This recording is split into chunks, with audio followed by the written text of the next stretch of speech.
Yes, God. Bless the Lord, O my soul.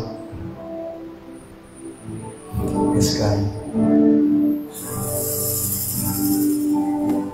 Bless the Lord, O my soul.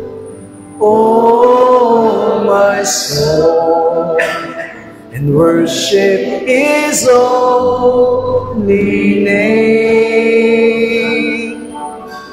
Sing like never before, and all my soul I worship Your holy name. Oh, the sun comes up.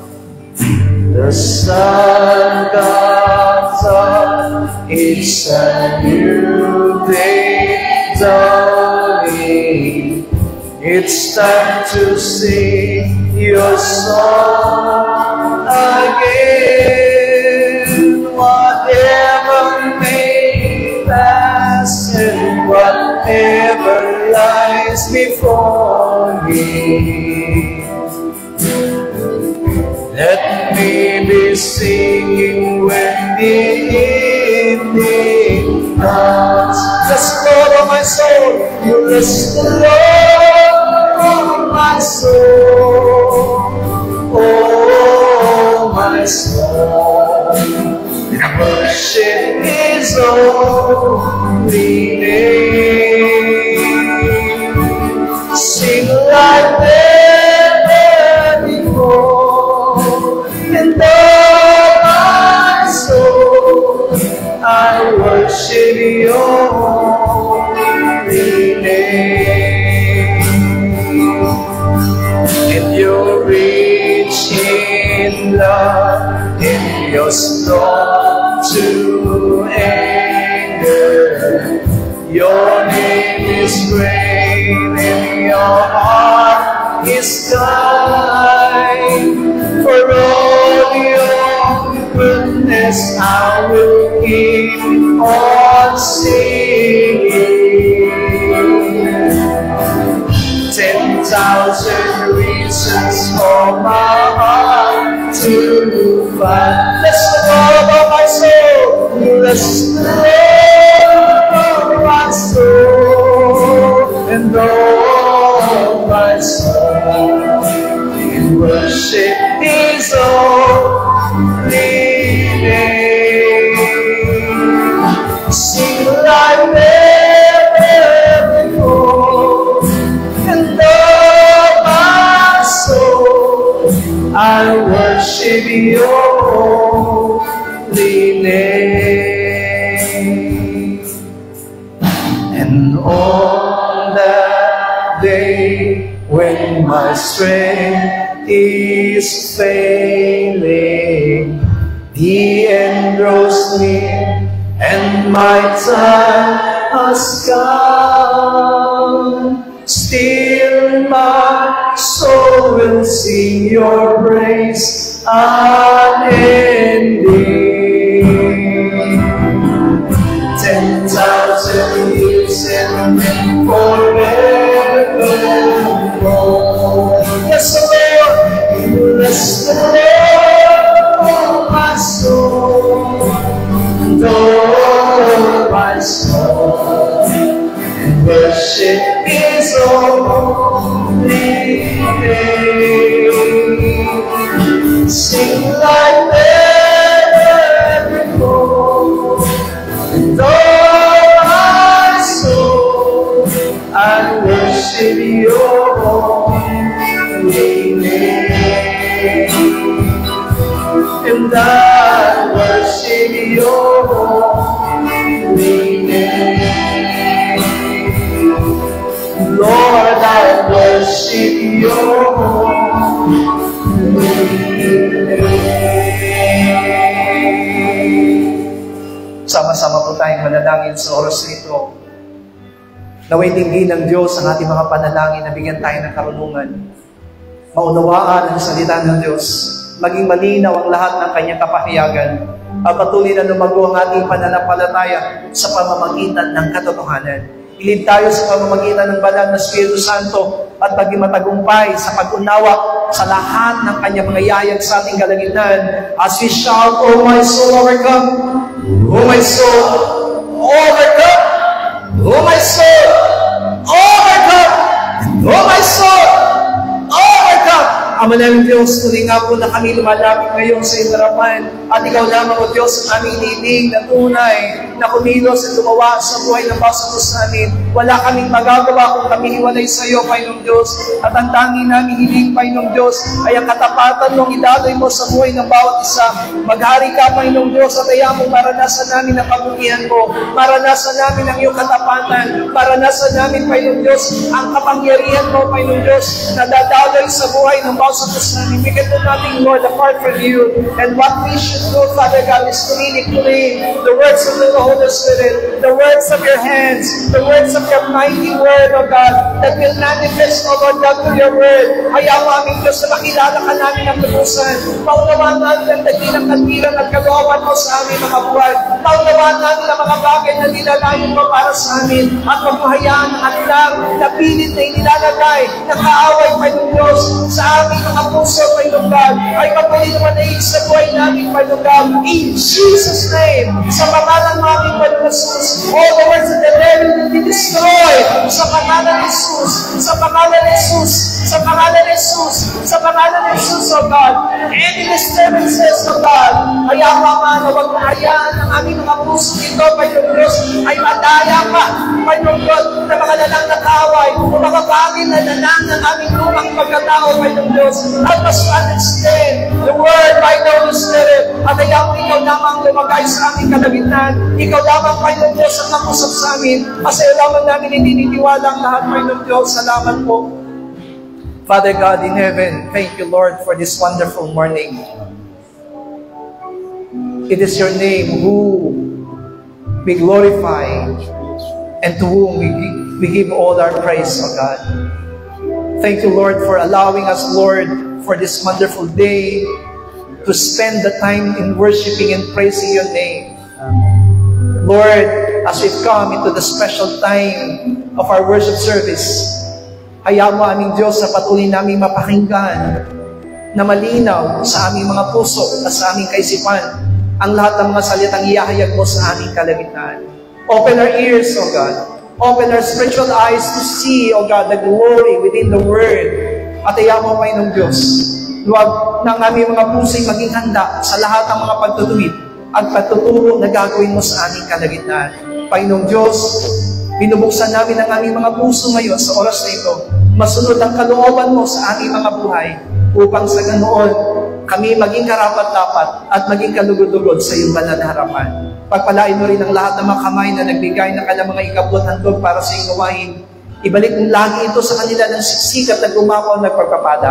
Salamat po, Ama, inaangkin namin ang katagumpayan at ibinabalik namin sa iyong papuri, pagsamba at ang aming pagwalhati. Ito po ang aming dalangin sa pangalan ng aming Panginoong Jesus. Amen. Palakpakan po natin ang ating Diyos sa buhay. You may all be seated. Psalm chapter 8. Psalm chapter 8. Roma, Kabanatang 8. 34 hanggang until 39. 34 hanggang 39. Roma, Kabanatang 8, talata po ay 34 hanggang 39. Sabay-sabay po tayo.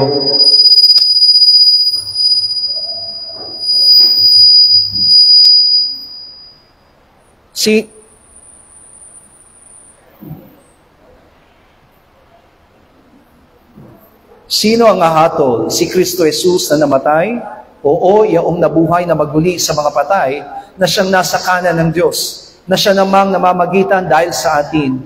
Sino ang maghihiwalay sa atin sa pag-ibig ni Kristo? Ang kapigatian o ang kahapisan o ang pag-uusig o ang kagutom o ang kahubaran o ang panganib o ang tabak? Gaya ng nasusulat, dahil sa iyo kami pinapatay sa buong araw, kami ay nabilang na parang mga tupa sa patayan.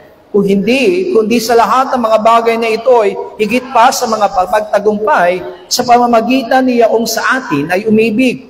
Sapagkat ako'y naniniwalang lubos na kahit ang kamatayan Kahit ang buhay, kahit ang mga anghel, kahit ang mga pamunuan, kahit ang mga bagay sa kasalukuyan, kahit ang mga bagay sa darating, kahit ang mga kapangyarihan, kahit ang kataasan, kahit ang kababaan, kahit ang alinmang ibang nilalang, ay hindi makapaghihiwalay sa atin sa pag-ibig ng Diyos na nasa kay Kristo Jesus na Panginoon natin. Amen. Romans chapter 8, verse 29, Apostle Paul said, before God created us, already He has His plan. Let us be conformed to the image of His Son, the person of God. Sa Roma Kabanatang 8, talatang 20, may sinabi niya na bago pa nilikha ng Diyos tayo, ay meron na siyang plano na tayo makipag-isa sa kanyang bugtong na anak na pangalan ni Jesus. For this purpose, verse 30, God called us and then also justified and though He glorified in heaven. At sinabi po naman sa talatang 30 na dahil dito itinalaga niya ang basa sa atin na tayo kanyang tinawag at inaaring ganap ay niluwalhati din naman. Now we are here because God the Father called us. At ang bawat sa sa atin na narito dahil tinawag tayo ng Diyos. And then also He justified us.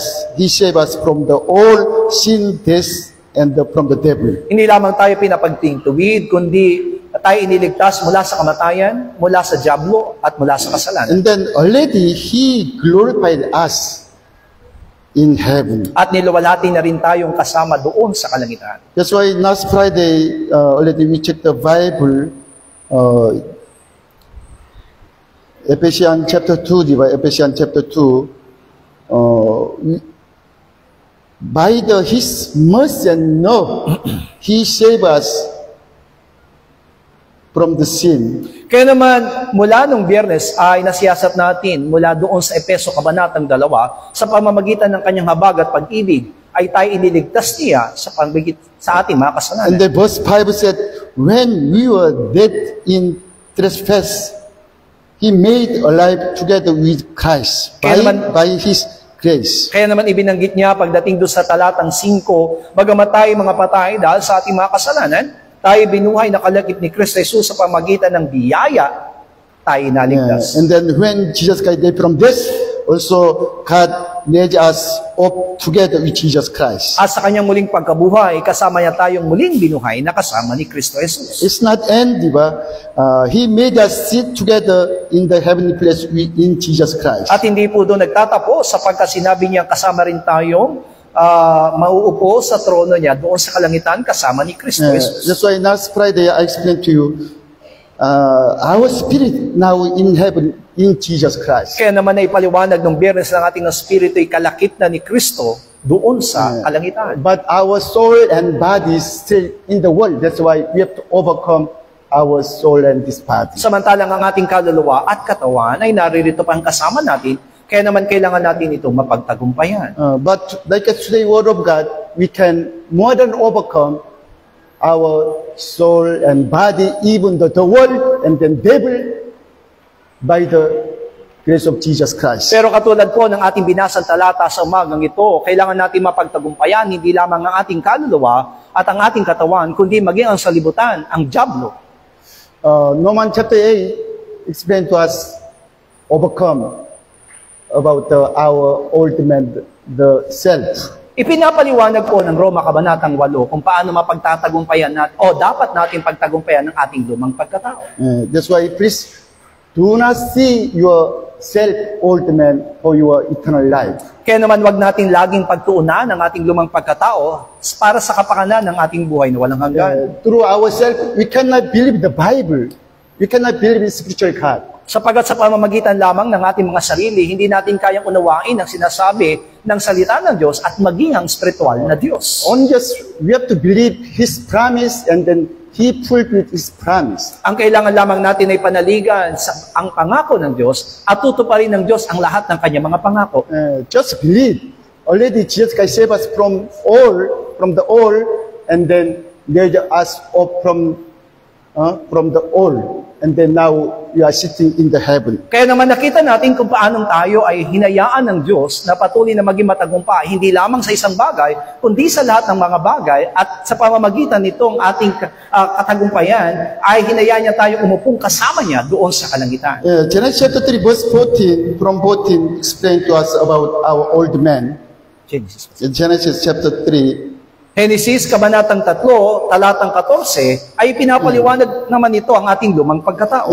Because God said to serpent, devil, you are cursed more than all cattle, more than all the beasts in the field.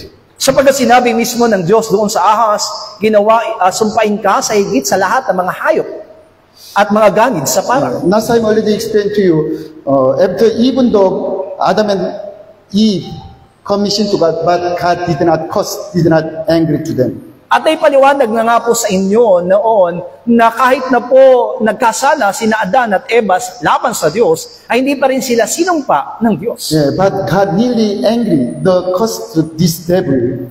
Pero ang kinagalitan mismo ng Diyos ay ang ahas at sinumpa niya ito. And then on your belly you shall go, diba? On your belly you shall go. Kaya naman sinabi niya doon sa ahas na ikaw ay gagapang sa pamamagitan ng iyong, and then you shall eat dust all the day of your life. At ikaw ay kakain ng alabok sa iyong buong buhay. Please spiritually understand this one. This is explained to us in relation with us to devil. At alam natin ang spiritual na ibig sabihin ng mga talatang ito ay ang naging relasyon natin laban sa diablo. God said to serpent, on your belly you shall go, all the time you shall move. At sinabi nga po niya doon sa ahas na ang iyong tiyan ang ilalakad mo sa iyong buong buhay. That's why you can see all the serpent, they are moved by the belly on the ground. Kaya naman makikita natin na kung paanong lumalakad ngayon ang mga ahas sa pamamagitan ng kanilang mga tiyan. Which means we cannot separate. Our soul and body cannot separate from the serpent and devil all the time, because this, the serpent moving on us through his belly. Kaya nga po, magiging maliwanag sa atin na yung ating kaluluwa at yung ating katawan na hindi natin agad-agad maiiwalay sa diablo sapagkat naroon yung kaugnayan natin sa kanya sapagkat tayo dinadaanan o lumalakad siya sa pamagitan ng kanyang tiyan. Other beasts, other animals, they have legs, that's why they can move by the leg. Samantalang sa ibang mga hayop, alam naman natin na meron silang paa na ginagamit upang sila'y makalakad. But serpent devil, there's no legs, that's why all the time he attached to our soul and body. Kaya naman pagdating doon sa ahas ay walang siyang paa para po gamitin sa paglakad. Kaya naman yung kaugnayan niya sa atin ay lagi siyang may relasyon sa atin. Verse 19, God said to Adam,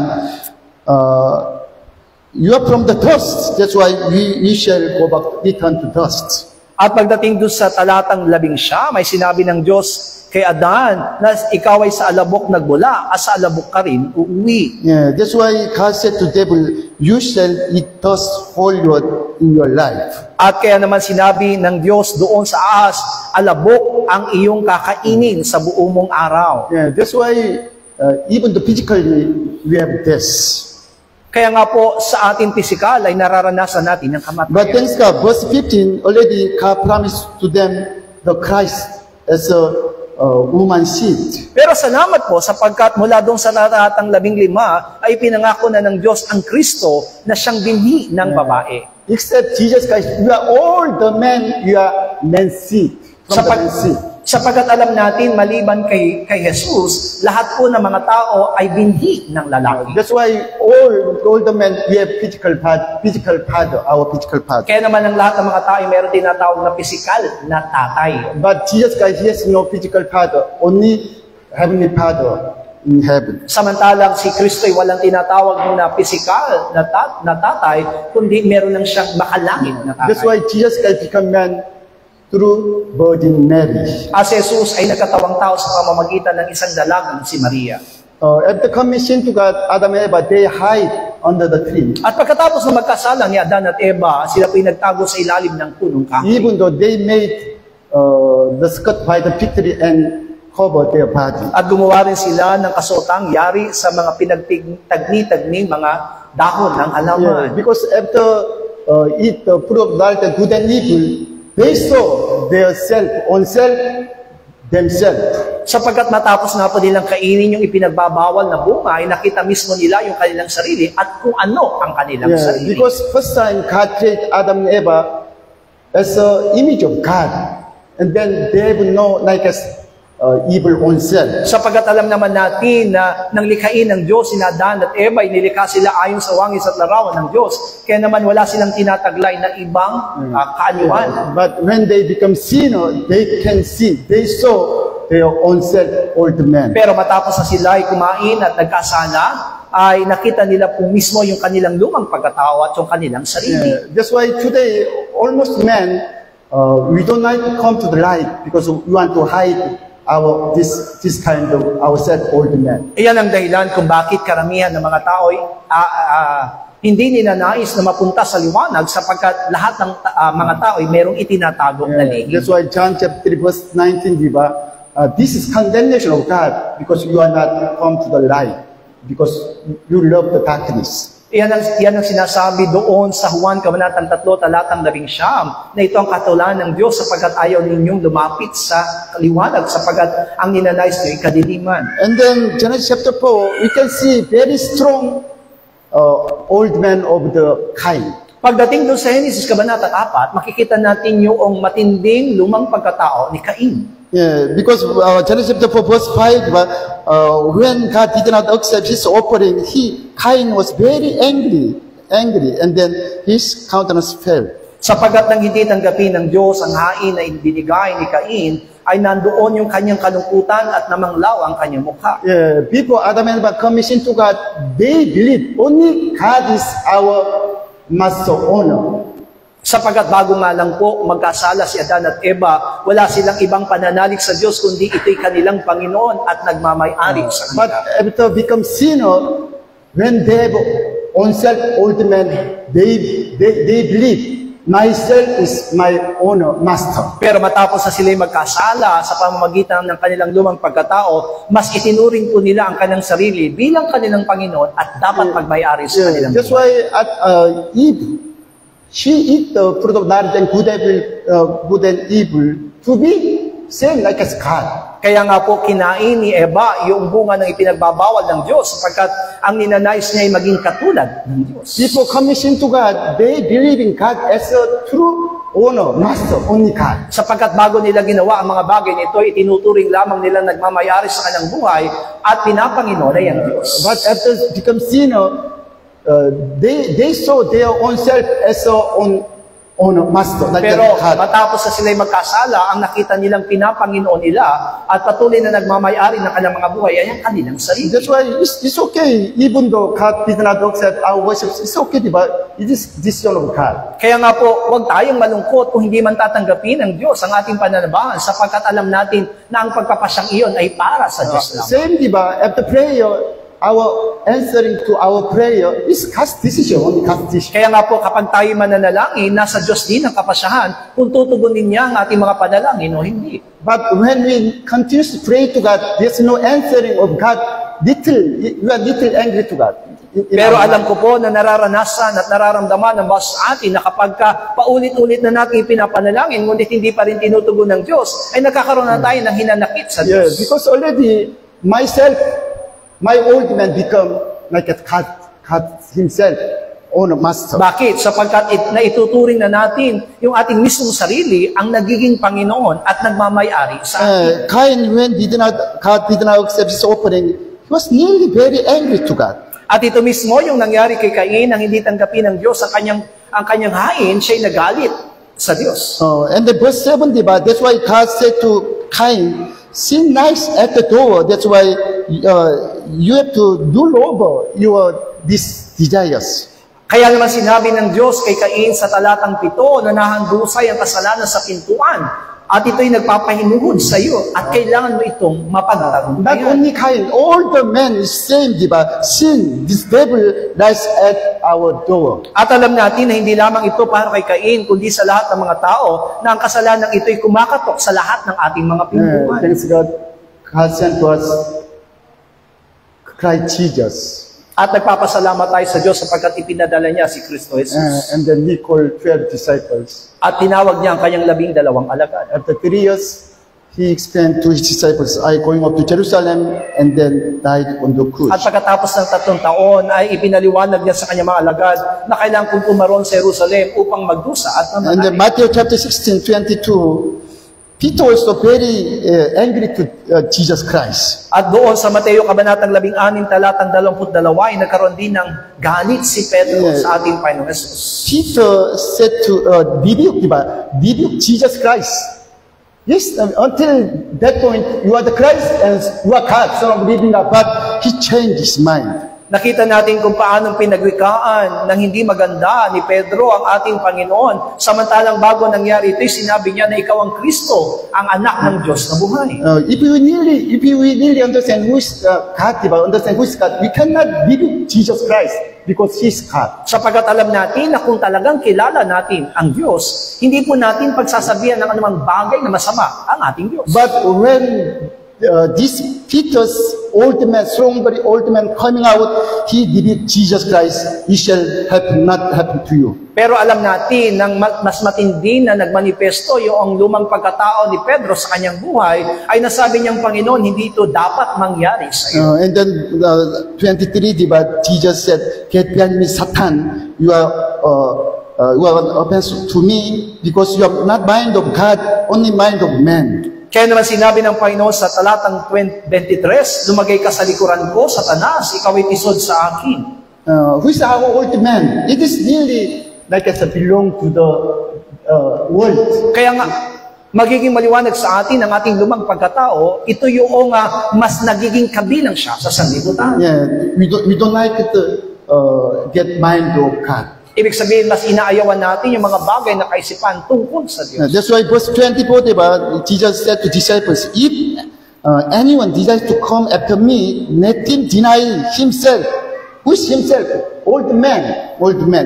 You are old man. Yan ang dahilan kung bakit pagdating sa talatang 24 ay sinabi ng Panginoong Jesus sa kanyang mga alagad, kung ang sino mang tao ay ibig sumunod sa akin ay tumanggi sa kanyang sarili. Yung sarili dito ay tumutukoy sa ating lumang pagkatao. Jesus said, yourself, but Apostle Paul said, old man. He's saying, our mind, ourself, it is our old man. Maaring tinutukoy sa talatang ito na tumanggi sa kanyang sarili o sa ating mga sarili, pero yung sarili dito na binabanggit ni Apostol Pablo ay katulad din ng ibig sabihin ng lumang pagkatao. That's why Jesus said to disciples, deny yourself and take up cross and follow me. Yan ang dahilan kung bakit sinabi ng ating Panginoong Jesus na tanggihan ang ating mga sarili, pasanin ang krus at sumunod sa Kanya. If we are not deny ourselves, our old man, we cannot follow Jesus. Kaya nga po, maliban at tanggihan natin o yung ating mga sarili, hindi po tayo makakasunod sa Panginoon. Yeah, because it is automatically ourselves want to be our master owner and then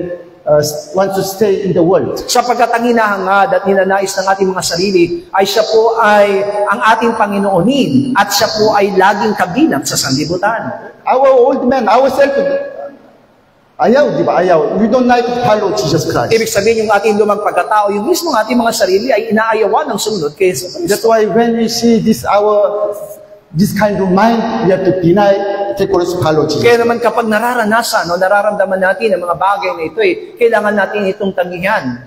And then Matthew chapter 20, verse 34, 35, okay, sabay-sabay tayo. Mateo 26, 34 hanggang 35, babasahin po natin. Sinabi sa kanya ni Jesus, katotohanan, sinabi ko sa iyo, na sa gabing ito, bago tumilaok ang manok, ay kakaila mo akong may katlo. Sinabi sa kanya ni Pedro, kahimat ako'y mamatay na kasama mo, ay hindi kita ikakaila. Gayon din ang sinabi ng lahat ng mga alagad. In the Gethsemane, Jesus said to disciples, all of you will be stumble, will separate from me. Sinabi mismo ng ating Panginoong Jesus doon sa Gethsemane, sa kanyang mga alagad, lahat kayo'y ako'y iiwan. Yeah, but how about Peter said, okay, diba? No, I'll die with you, not will I separate from you. Pero sumagot si Pedro, sinabi niya na ako'y mamamatay, nakasama mo. Yeah, is it true? True mind of the Peter, not right. Tandaan po natin, ang nararamdaman ni Apostol Pablo ay totoo at hindi siya Yeah, but nagsisimula. problem is this: our mind also cannot keep our promise. Pero ang nagiging problema lamang po, yung ating sarili o yung lumang pagkatao natin ay hindi kayang tuparin ang lahat ng ating mga ipinapangako. Yeah, because there's no truth in our old man. Sapagkat wala pong katotohanan sa ating lumang pagkatao. That's why Jesus said, but tonight, before the rooster cross, you will deny me 3 times. Kaya naman sinabi niya na sa gabing ito, ay bago tumilaw ang manok ay kakaila mo ko na maikatlo. Yeah, but Peter said that even though I died, but I'll not deny. I'll not deny. Pero sumagot si Pedro, kahimat ako'y mamatay na kasama mo, ay hindi kita ikakaila. Yeah, all the other disciples the same saying to Jesus Christ. At yan din ang sinabi ng ibang mga lagat sa ating Panginoon. So they also saying, I love you, Jesus. I love you, Jesus. At yan din I ang follow to you. At yan din ang sinasabi ng baso sa atin na tayo po ay nagmamahal sa Kanya at susunod sa Kanya. But for example, if somebody come to you and promise to you, show to you 1,000 million pesos, okay, if you not join the worship service, I'll give you. Maybe, or even to me, maybe I'll deny Jesus. Pero halimbawa, na sa araw na ito, ay merong pumunta sa ating mga tahanan at pagkakalooban tayo na maaring 100 milyong piso na hindi lamang tayo mananambahan, maaaring sasabihin natin, hindi na tayo sasamba. Kahit ako, hindi na ako sasamba. Kung meron magbibigay sa akin ng 100 milyong Because piso. somebody showed to me 1,000 million peso and then make sign, okay, next week do not come to worship service if you're not preaching. Maybe I'll sign and will not come. At halimbawa nga na mayroong magbigay sa atin at nangako na magbibigay sa atin ng 100 milyong piso at maaaring papirmahan pa tayo na wag na tayo mananabahan simula sa susunod na linggo. At ako, sasabihin niya sa akin na simula sa susunod na linggo, hindi ka na mangangaral, pipirma ako. That's why I'm not believing my mind, myself. Kaya nga po, maaring nasasabi ko hindi ako pwede magtiwala sa akin sarili. That's why all the Bible said for your salvation, eternal life, just believing God has promised and His works. Yan ang dahilan kung bakit sinabi ng kabuuan ng Biblia ng tanging pananalingan at pagkakatiwalaan lamang mo ay ang gawa at salita ng Diyos. That's why, brother, I explained to you, our salvation is not connect to our mind. It's from God. Has His gift. Kaya nga po na ipaliwanag sa atin na yung ating kaligtasan ay walang kinalaman sa mga bagay na ating nararamdaman, kundi ito'y mga bagay na ipinangako ng Diyos. Really, we have to see our own self. At time, we can really come to Jesus and follow to Kaya naman kailangan natin makita mismo yung ating mga sarili upang sa ganon, sa pamamagitan nito'y makalubos tayong makasunod kay Kristo. Exodus chapter 12, God explained to Israel, kill the sheep and give blood, put the door frames. And Exodo, kabanatang 12 ay inutusan ng Diyos sa mga salita na magpatay ng kordero at ilagay yung dugo nito doon sa hamban ng kanyang mga pintuan.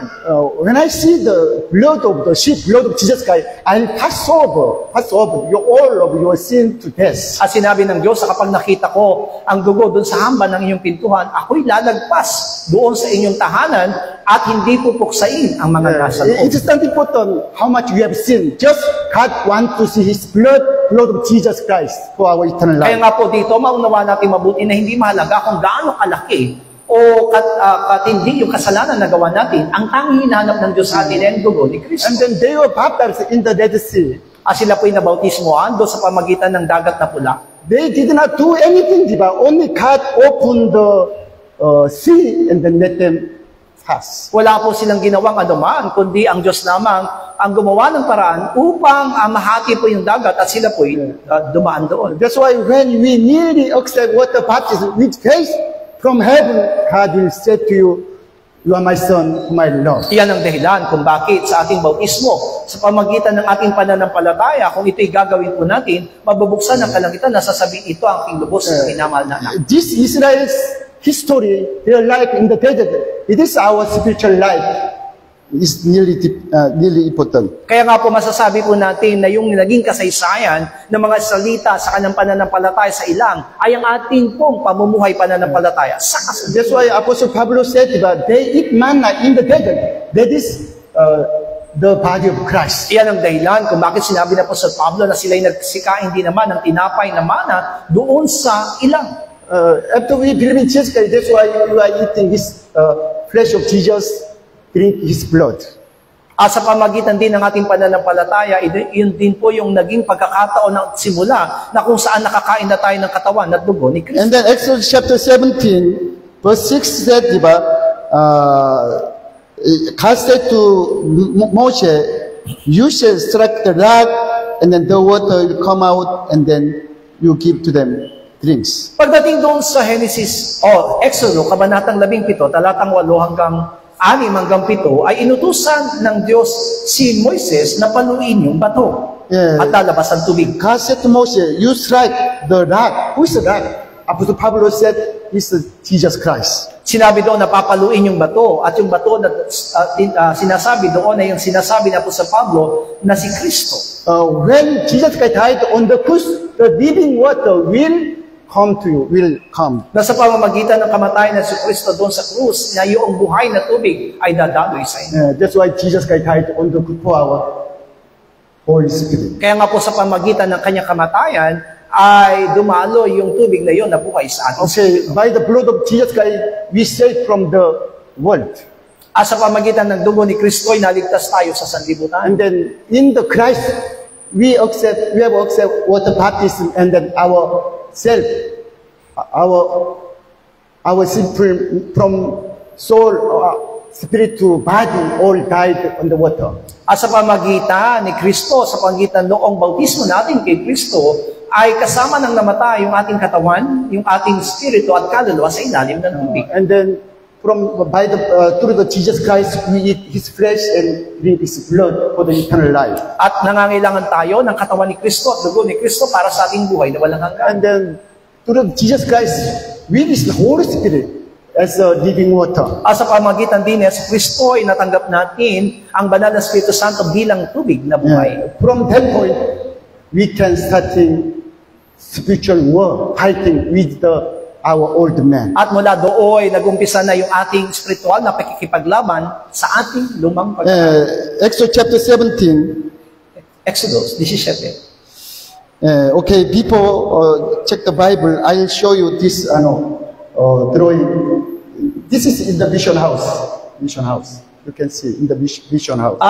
Makikita niyo po yung kung yung drawing na yun, makikita niyo po yun na nakalagay doon sa mission house. He's the Moshe who kneel down and then lift their hand. Ito po isang larawan na kung saan si Moises po ay nakaluhod sa harapan ng Diyos. And then Aaron and Hur lift up his hands. Ito po yung nandoon sila sa bundok na kung saan si Hur at saka si Aaron ay hinahawakan yung kanyang kamay. Because 2005, one Korean artist healed from the sick by the prayer, my prayer. Taong 2005 na isang Koreano po ay napagaling sa pamagitan ng aking panalangin. He's a painter artist. At nagkataon na po naman siya ay isang painter. And then she drew this picture, this drawing, and then gave to me. At siya po mismo yung sumulat noong nagpinta noong larawan na yun at ibinigay sa akin. Exodus chapter 17 explained to us the war, Israel people, the fighting with the Amalek. At sa Exodo, kabanatang 17 ay nagkaroon ng tinatawag na digmaan ng mga salita laban kay Amalek. Who is the Amalek? Who's the Amalek? Sino po ba si Amalek?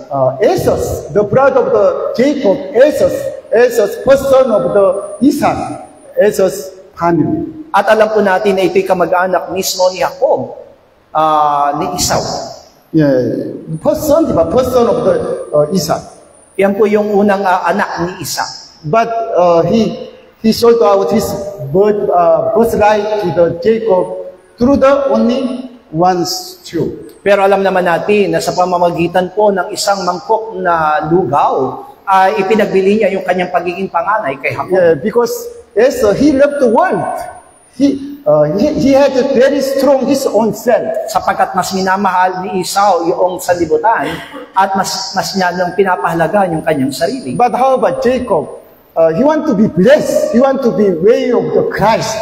Samantalang si Jacob ay nangangailangan po siya, nagnanais siya ng pagpapala. At nais po niya na maging daan siya. That's why instead to go out working all the time, stay with the parents, and then looking for blessing. Iyan ang dahilan kung bakit nananatili siya sa loob ng bahay, imbis na lumabas para po maghanap buhay, at ninanais niya na magpagpalain siya ng kanyang mga magulang. Spiritually, this Amalek is our old man, ourselves. At alam niyo po ba na si Amalek po ang nagsisilbi pong larawan ng ating lumang pagkatao? Yeah, that's why in the desert, the first time this Amalek came to fight with Israel. Kaya naman sa ilang ay ito po yung unang pagkakataon na nakipaglaban siya sa mga Israelita. Israel people already they saved what they saved and then become God's people, and then they eat manna and then living water. That's why they can fight with Amalek. Alam naman natin ang mga salita ay naging anak na o naging bayan na ng Diyos at nakakain na po sila ng mana at pwede na po sila makipaglaban. Today you also same, di ba?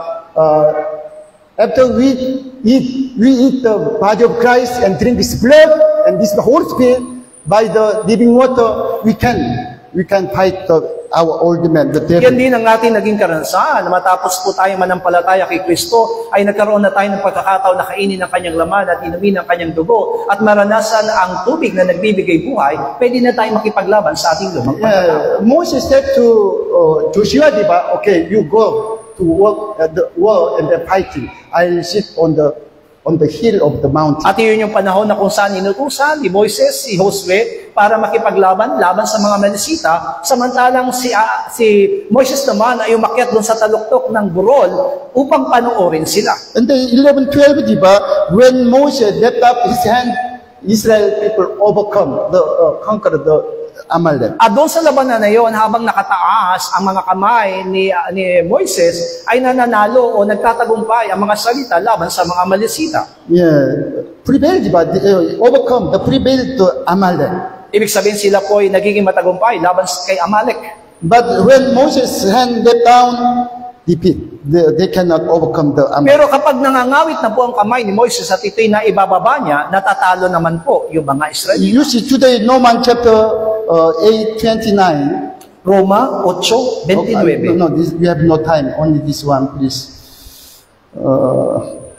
8:34. Roma 8:34. Sino nga hato? Si Kristo Jesus na namatay. Oo, yaong nabuhay na maguli sa mga patay, na siyang nasa kanan ng Diyos, na siya namang namamagitan dahil sa atin. Already we are justified. We are holy men in Christ Jesus. Bawat sa po sa atin ay pinapaging banal na ng Diyos sa harapan ni Kristo. Yeah, already we become new creation, new men. Tayo po ay naging bago ng nilalang. Last Friday, we checked it, but already our citizenship in heaven. At nakita na po natin nung Biyernes na sinasabi ang pagiging mamamayan natin ay ang kalangitan. Yeah, that's why who is he who condemns? No one, but it is Christ who died, furthermore also risen.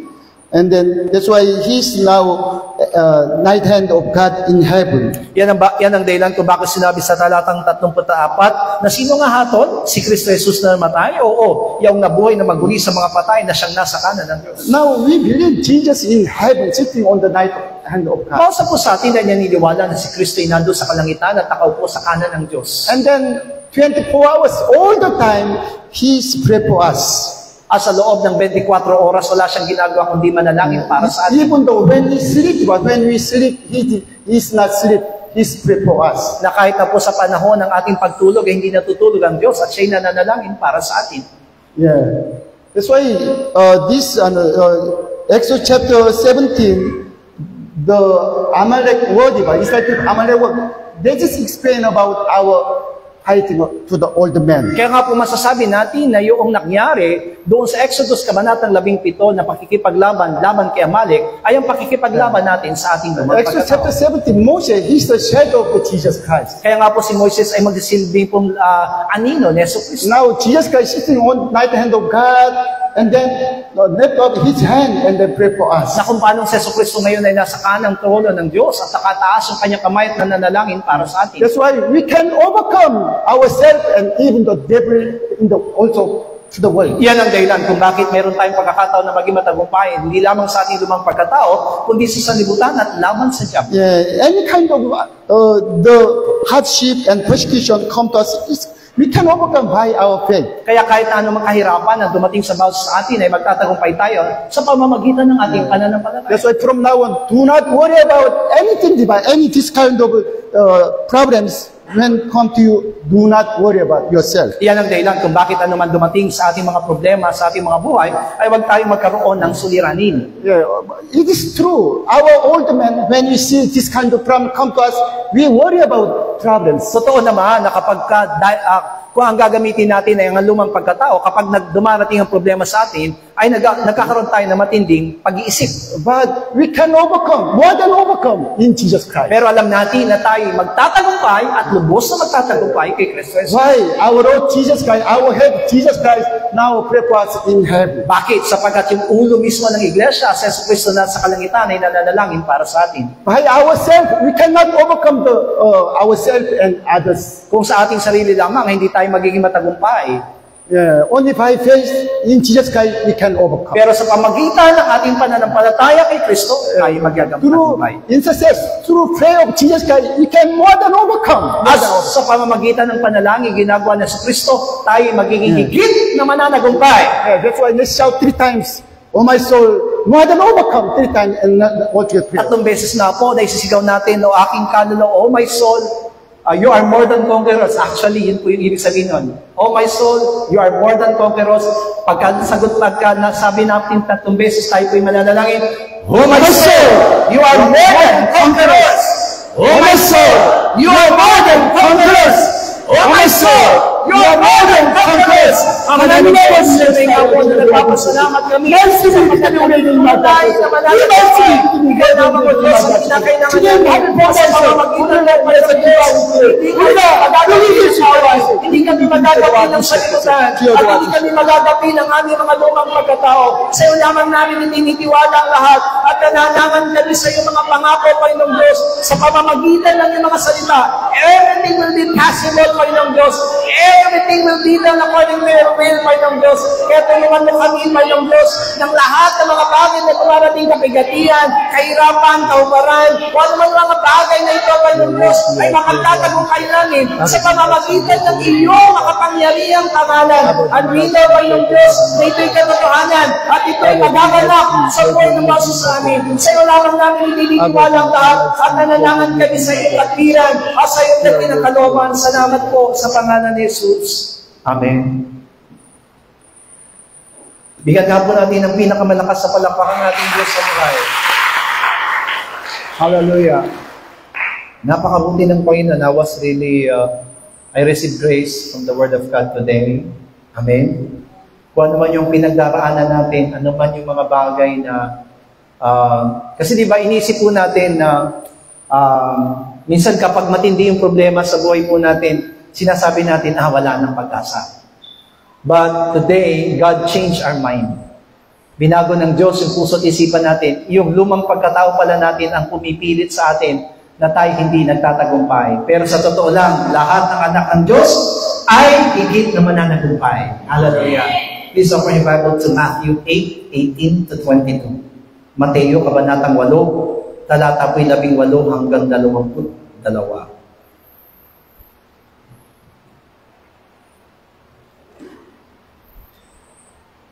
Let us read our verse for today.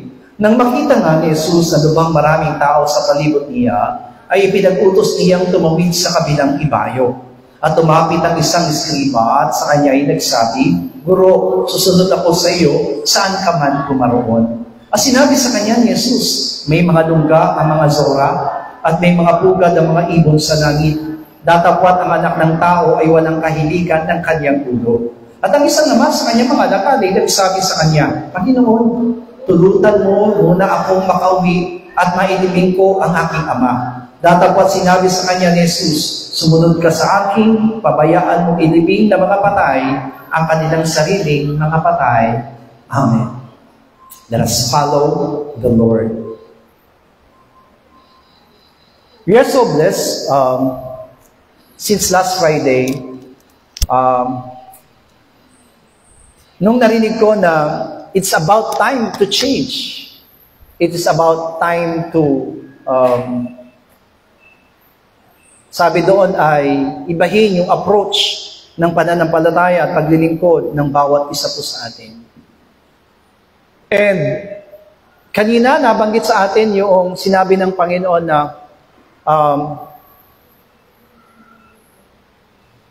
when the Israelites people saw the Red Sea, ang sabi po ng mga salita kay Moises, we will die. Mamamatay na tayo dito. It is the end of the world. Wala na tayong pag-asa. Because left and right was the mountain, at the back was the Egyptian, di ba? Yung mga taga-Egypto ay nandun sa likuran, at samantalang sa harapan naman po ay dagat. So, there's no place. Pupunta siya sa kanan o sa kaliwa, bago ka makarating ng bundok, patay ka na. Napatay ka na ng mga Egyptian. Kung pupunta ka naman sa dagat, paano kang lalangoy kung dagat ang tatawirin mo?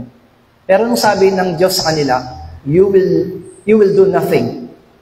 Ang sabi sa kanila ni Moises, pinasabi ng Diyos sa inyo, wala kayong gagawing anuman. Makikita ninyo ang gagawin ng Diyos. And the Lord split up the Red Sea, and all the Israelites crossed over. Amen. Meron tinatawag na crossed over.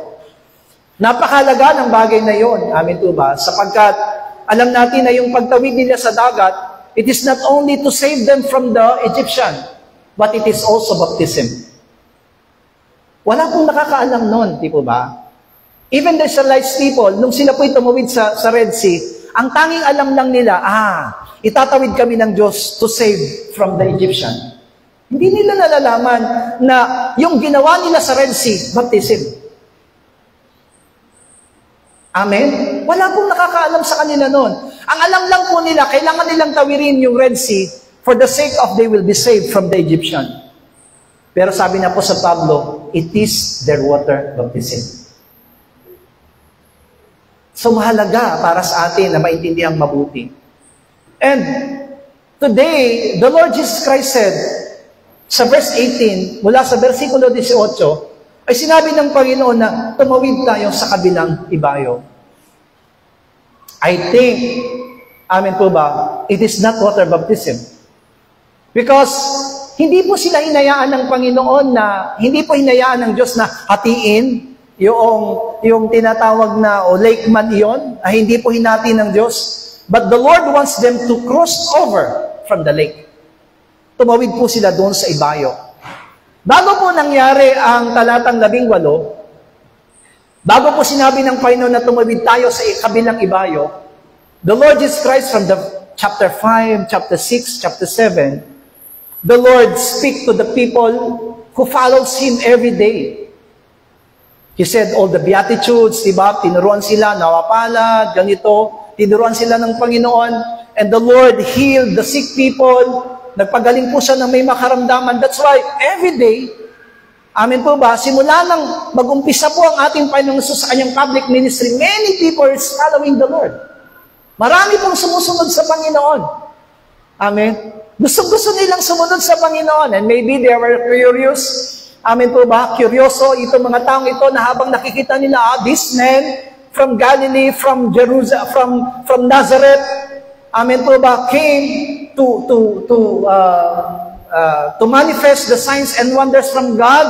Nakita nila po yung ginagawa ng ating Panginoong Jesus. And they were amazed. That is the first time. First time po na nakita po nila na isang tao gumagawa ng tanda at kababalaghan. Nangangaral ng salita ng Diyos. At sinasabi nga po nila, sino itong taong ito? Di ba ito anak ni Jose at ni Maria? Amen po ba? And actually, may panunuya. Kapag sinabi po silang anak ka ni Jose at Maria, may panunuya iyon na, this just a poor man. Isang tao po na mahirap, walang kapag-asa, walang nalalaman, walang kakayahan. Yun pong ibig sabihin nun. As a son of Mary and Joseph, at alam natin kung ano po yung background.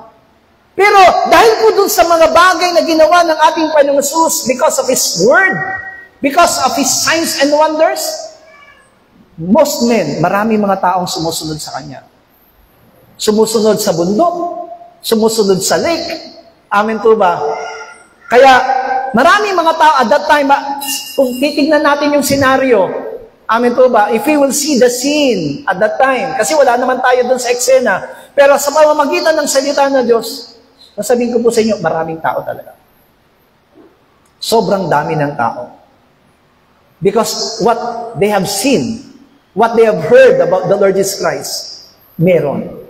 Kaya, naniniwala ko na merong ibig sabihin ng Panginoon, kasi sabi niya, nang makita nga ni Jesus ang lubang maraming tao sa palibot niya, ay pinagutos niyang tumawid sa kabilang ibayo.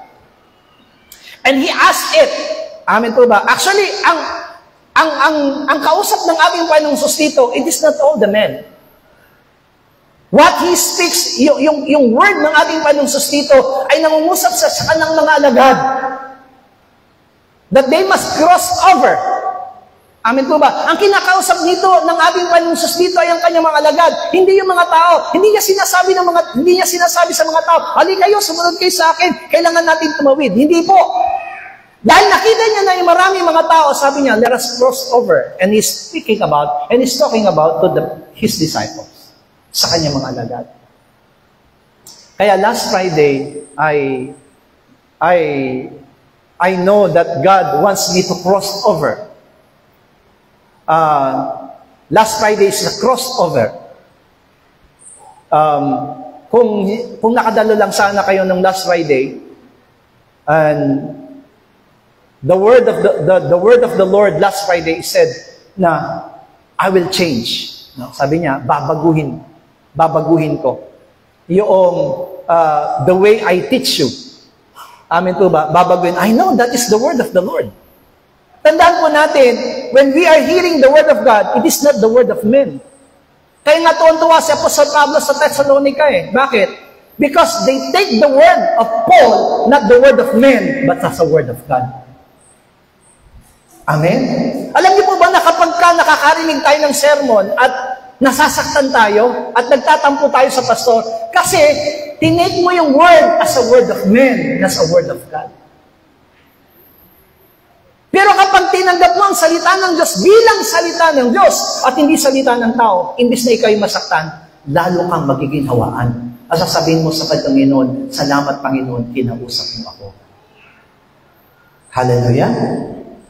Iyon yung sinasabi sa atin na if we take the Word of God, alam niyo po ba na sino po yung tumatanggap ng salita ng Diyos bilang salita ng tao? Yung luma nating pagkatao. Because we cannot see God eh. Hindi natin nakikita ang Diyos. Whenever the pastor or the workers are preaching the Word of God or teaching the Word of God, you cannot see God. Pero tandaan natin, yung sinasabi ng mga tao na itinatayo ng Panginoon na hindi salita nila, kundi salita ng Diyos. Hallelujah! Kaya, kung tatanggapin mo ang salita ng Diyos sa pamamagitan ng iyong lumang pagkatao, it is really very hard. Kaya last Friday, it is really crossed over. Amen po ba? Sabi ko, Lord, iba to. Kaya nga, pag uwi namin, sinabi ko sa mga worker na nakasakay doon sa sasakyan, iba yung turo kanina. Maraming araw, maraming pagkakataon, prayer meetings and worship service, ganito ang itinuro sa atin. Pero kanina, iba yung itinuro ng Panginoon sa atin. Ano po ba ibig sabihin ng crossover? Kasi maaring inisip natin, si Pastor laging sinasabing crossover. It is changing the level of faith. Kapag tayo po ay lumilipat, di po ba, halimbawa po, mula sa Bacoor, nilipat ka ng Las Piñas, iba yung tinatawag na atmosphere sa Las Piñas. Amen? Kayo po, karamihan sa inyo, Bisaya.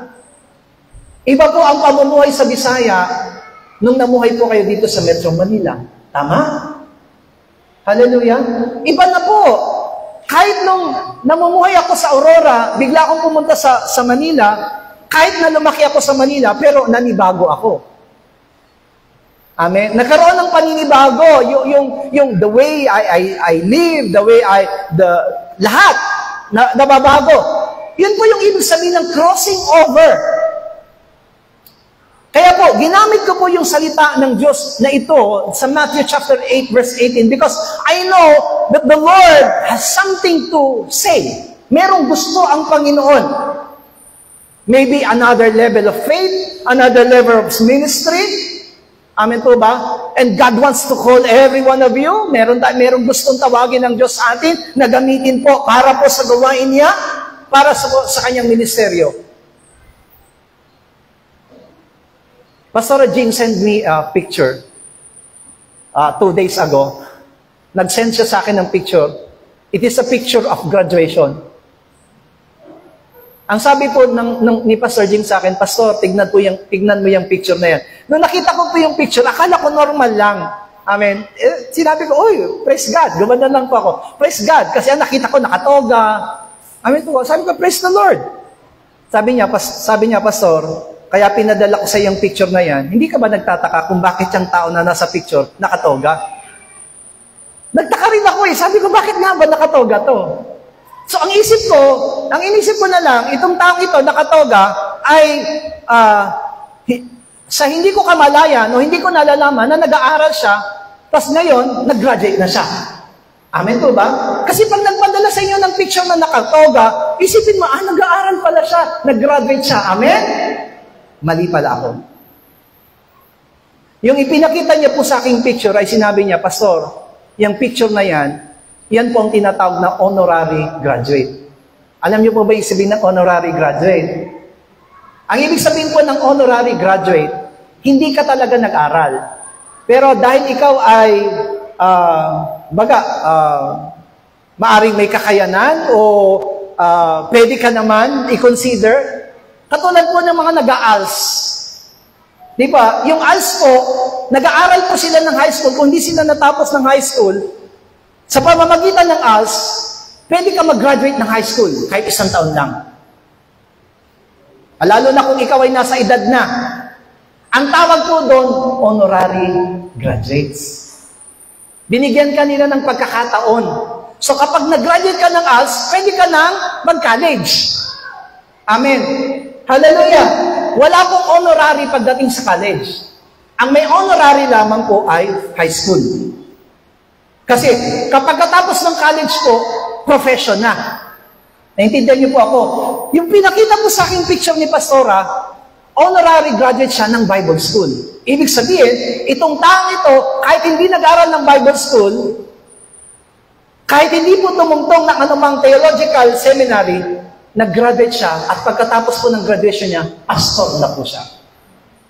I am not here to judge that man. Pero sa tingin niyo po ba, dapat po ba siyang honorary graduate?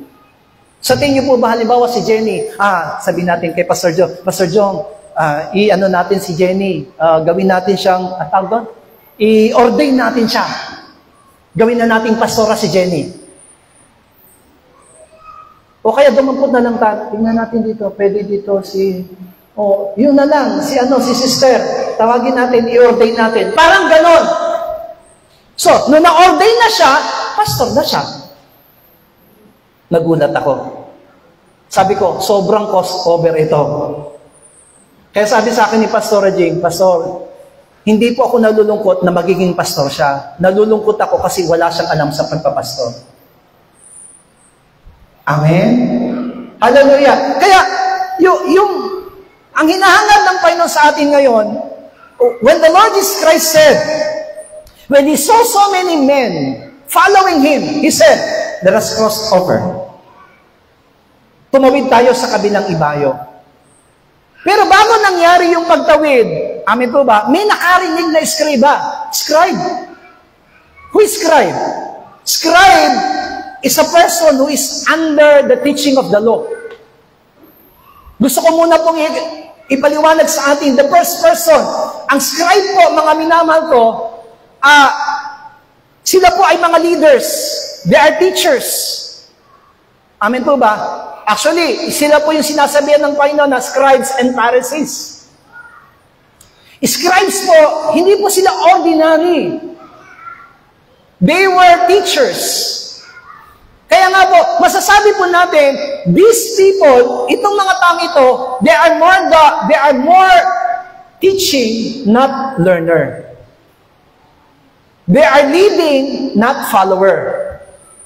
Amen po ba? Sa Tagalog po, ito pong mga taong ito, hindi taga-sunod, kundi taga-pagtupad. Mas gusto po nila na sila ang sinusundan kaysa sila ang sumusunod. Sila ang nagtuturo kaysa sila ang tinuturuan. Amen. Kasi hindi po natin maintindihan mabuti yung Mateo Kabanatang 8, Talatang 18, hanggat hindi po natin sinisiyasat muna yung mga taong nakapaloob sa loob ng istorya. Amen po ba? Kaya itong scribes na to, mga minamahal ko, ay nagdi-desire siya na sumunod sa ating Panginoon.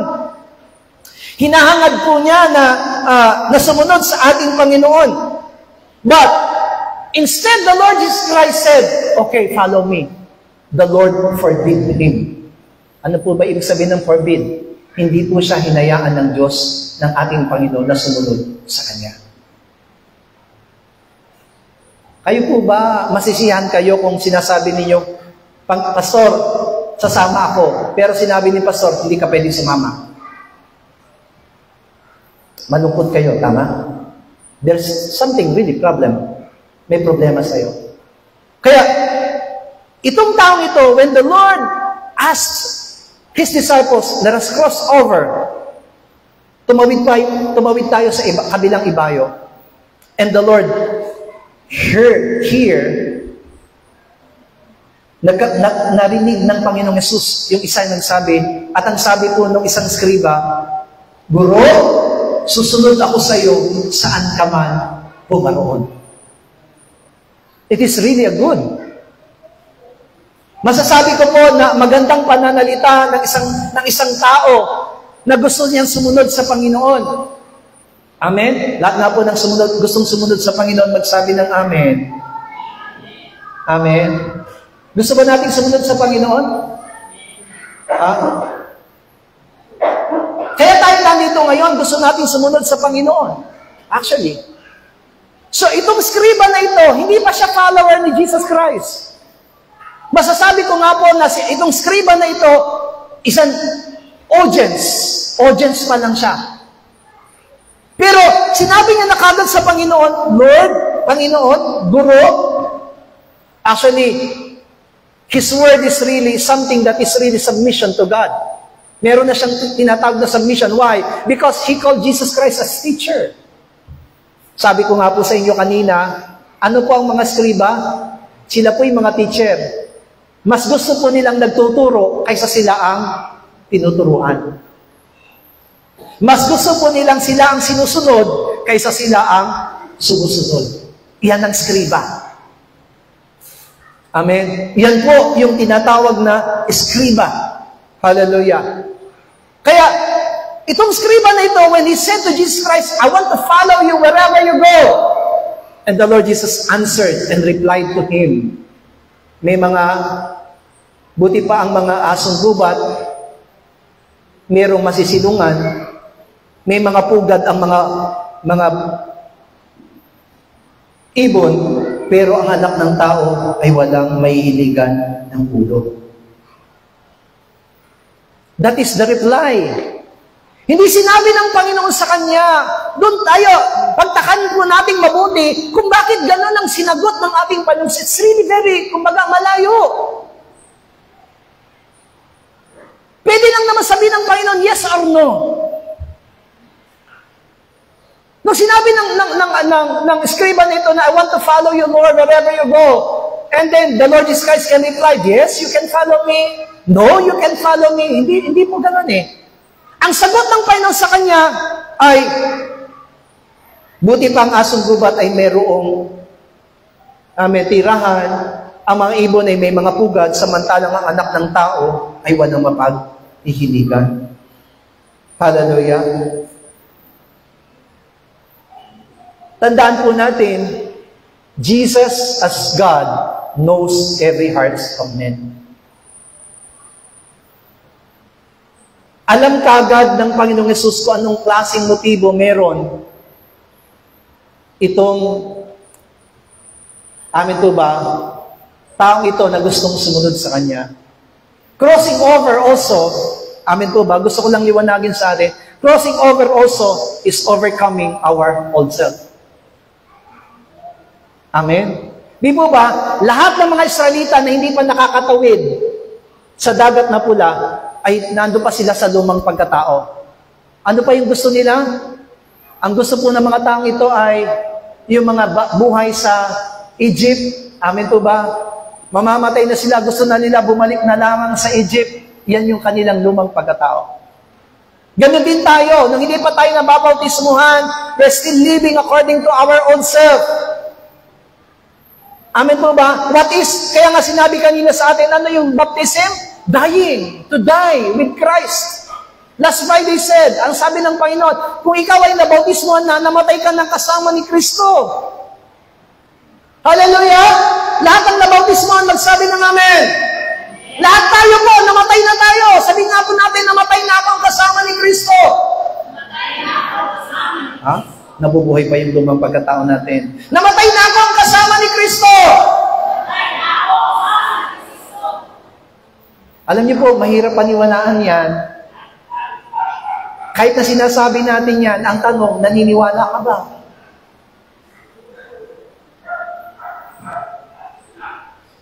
Paul understands that he died together with Christ.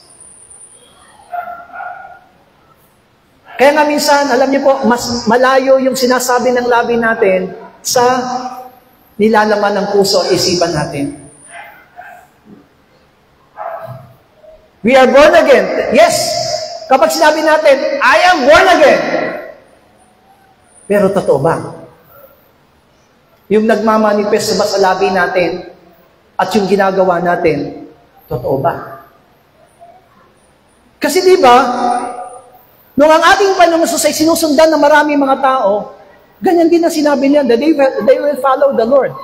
Pero nung sabi ng Panginoon, John chapter 6, verse 26, alam niyo ba, katotohanan sinasabi ko sa inyo, ako'y inyong hinahanap, hindi dahil sa inyong nakakitang mga tanda, kundi dahil sa kayo'y nagsikain ng tinapay at nangabusog.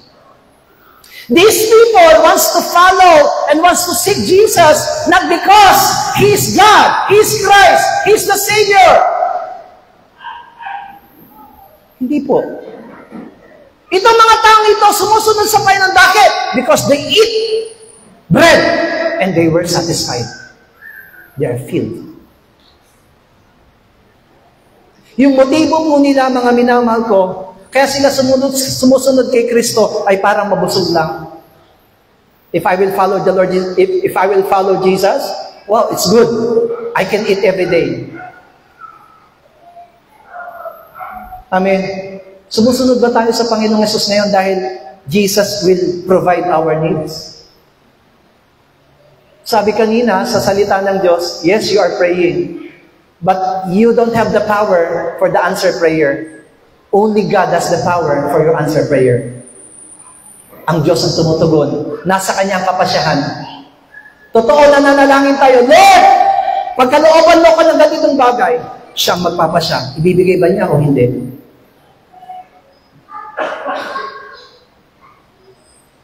Kasi po, kahit sa panahon ng ating Panginoon, maraming may sakit. Maraming may bulag, maraming may bingi, pero hindi lahat ng bingi napagaling.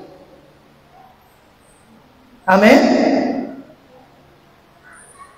Kaya dito, makikita po natin, Jesus is something that rebuked to that scribes. He wants to follow the Lord. That is really good. Sabi ko nga, meron naman tinatawag na humble heart because He called Jesus Christ as teacher. Pero bakit sinabi ng Panginoon ng mga bagay nito sa Kanya? Di po ba, ganyan din yung Sceva brothers. In the book of Acts chapter 8, may Sceva brothers. Sceva brothers saw Peter, amin po ba, na nagpapalayasan ng demonyo. Ano gusto ng mga Sceva brothers? Bigyan din sila ng kapangyarihan katulad ng ganon. Amen po ba? Hindi para malwalhati si Kristo, kundi para magkaroon sila ng pagkakakitaan. Wrong motives. May maling motibo. Kaya, tanungin din natin yung sarili natin ngayon, ano ang motibo natin ngayon? You are sitting there. Amen po ba? Nakaupo tayo ngayon dito. Yung nakaupo ba ngayon, ang nananaig ba yung lumang pagkatao o yung bagong nilalang?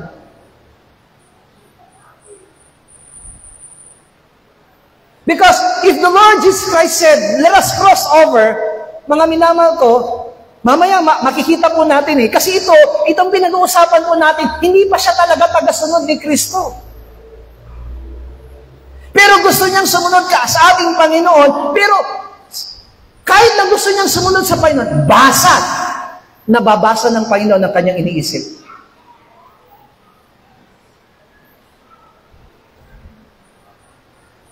Amen po ba? He is willing to follow the Lord Jesus Christ, but He is not willing to be taught by Jesus Christ. Hindi po siya handang magpaturo sa ating Panginoon. Iba yung nararamdaman nitong taong ito. Why? Because I know this man is skilled in the law. Amen po ba? Meron siyang kaalaman.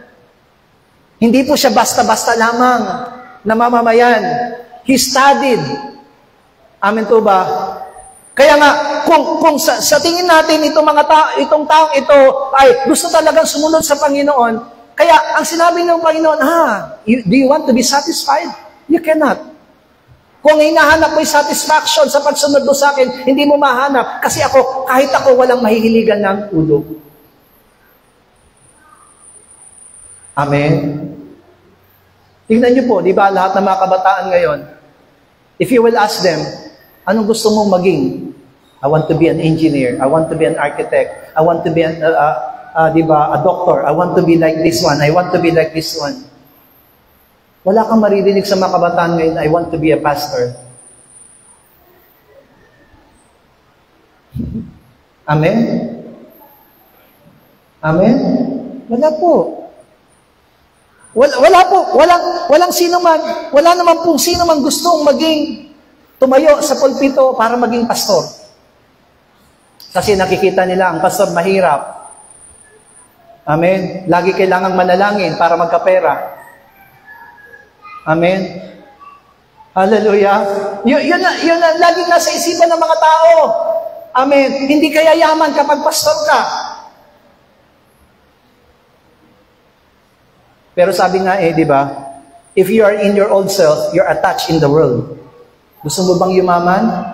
Ang lahat ng nagnanasang yumaman, makasanlibutan.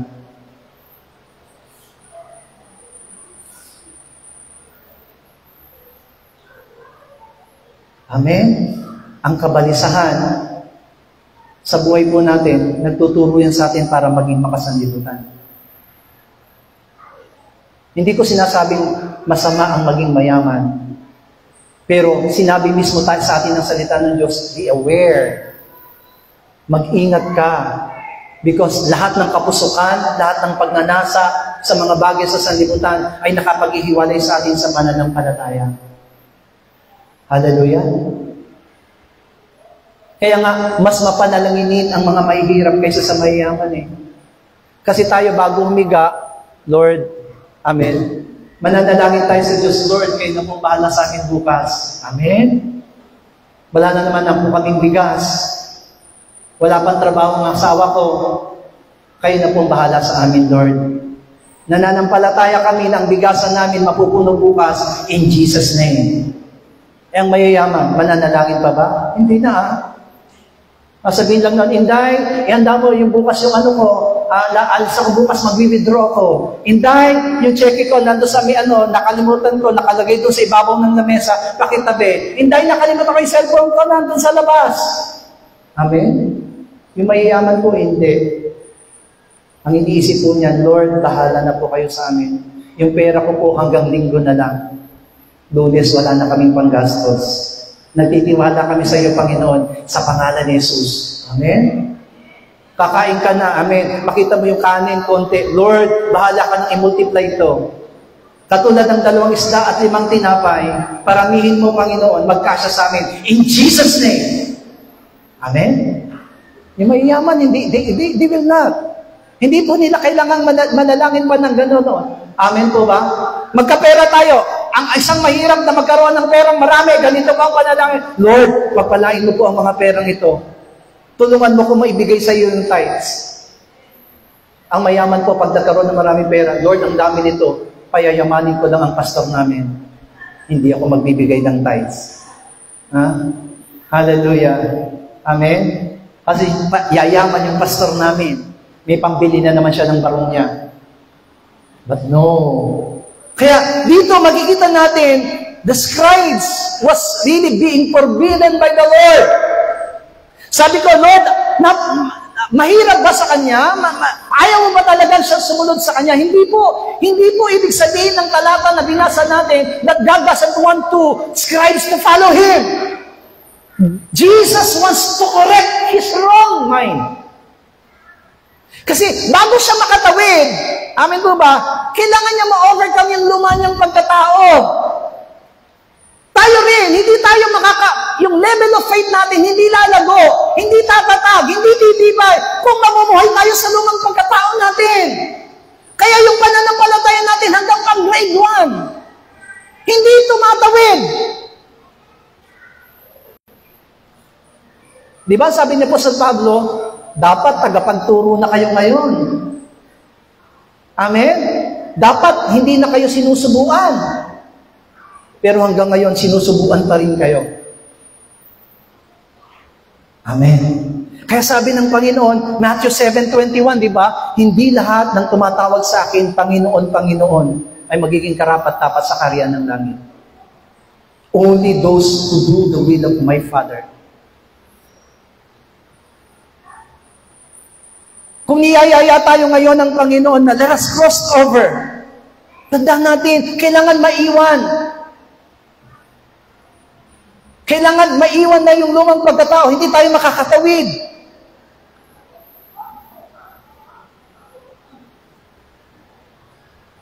Anim na mangingisda na namatay, nung sumabog po yung bangka na kanila pong kinukumpuni sa kalagitnaan ng karagatan. Napaditaan niyo po yon sa balita? Hallelujah. Ang sabi po nila, hindi po daw sila nagdadala ng anumang gasolina o mabibigat na bagay, mga minamahal ko, doon sa kanilang bangka na dala-dala. Pero 6 na bangkero po ang namatay doon sa bangka na yon. Kapag nag-youth camp din po tayo, mga minamang ko, natatandaan niyo po ba yung youth camp natin? Nakakamiss yung youth camp, di ba? Natatandaan niyo po ba yung bus natin na puro kayo iyakin? Yung kulay pula, nakalagay dun sa likod nun puro kayo iyakin. Amen. Yung bus natin na yon, sira-sira yung, ang tawag doon? Yung kisame. Amen. Tapos yung bus natin, walang wiper. Amen? Natandaan niyo po ba yun na si Oliver, hindi ko natatandaan ko, si Akim yata, tsaka si Oliver, nilagyan ng tali yung wiper, silang dalawa yung nagwa-wiper, di ba? Sa youth camp. Tapos ang habilin namin sa mga youth, huwag kayong magdadala ng maraming gamit. Amen? Konti lang dapat gamit. May kabataan tayo dito, nahulog yung bag. Nakarating siya ng Karanglan, wala siyang damit. Kasi nahulog yung bag niya sa ibabaw ng bus. Amen? Lagi natin sinasabi yun, huwag kayong magdadala ng marami. Kasi nga, total, konti lang, dapat suot, laba. Amen? Sabi nga natin, buti pa yung mga Koreano, ang lalaki ng maleta, hindi naman nagpapalit ng damit.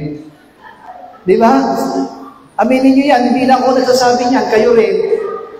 Silang dala-dala nila ang lalaki ng maleta pero hindi sila nagpapalit ng damit, di ba? Kasi yung dala-dala pala nila para lang sa youth camp. Tama? Libro, pagkain. Amen po ba? Lahat ng kagamitan. Hindi pala nila damit yung dala-dala nila na yun. Pero tayo mga Pilipino, amen, pagkano ang dami-daming dala. Hallelujah! Sobra! Kulang na lang dali natin buong aparador. That is our personality. Ganon din tayo. We cannot cross over, baka sunod sa Panginoon, unless may iiwan tayo. Iwanan natin yung lumang pagkatao natin. We cannot bring it.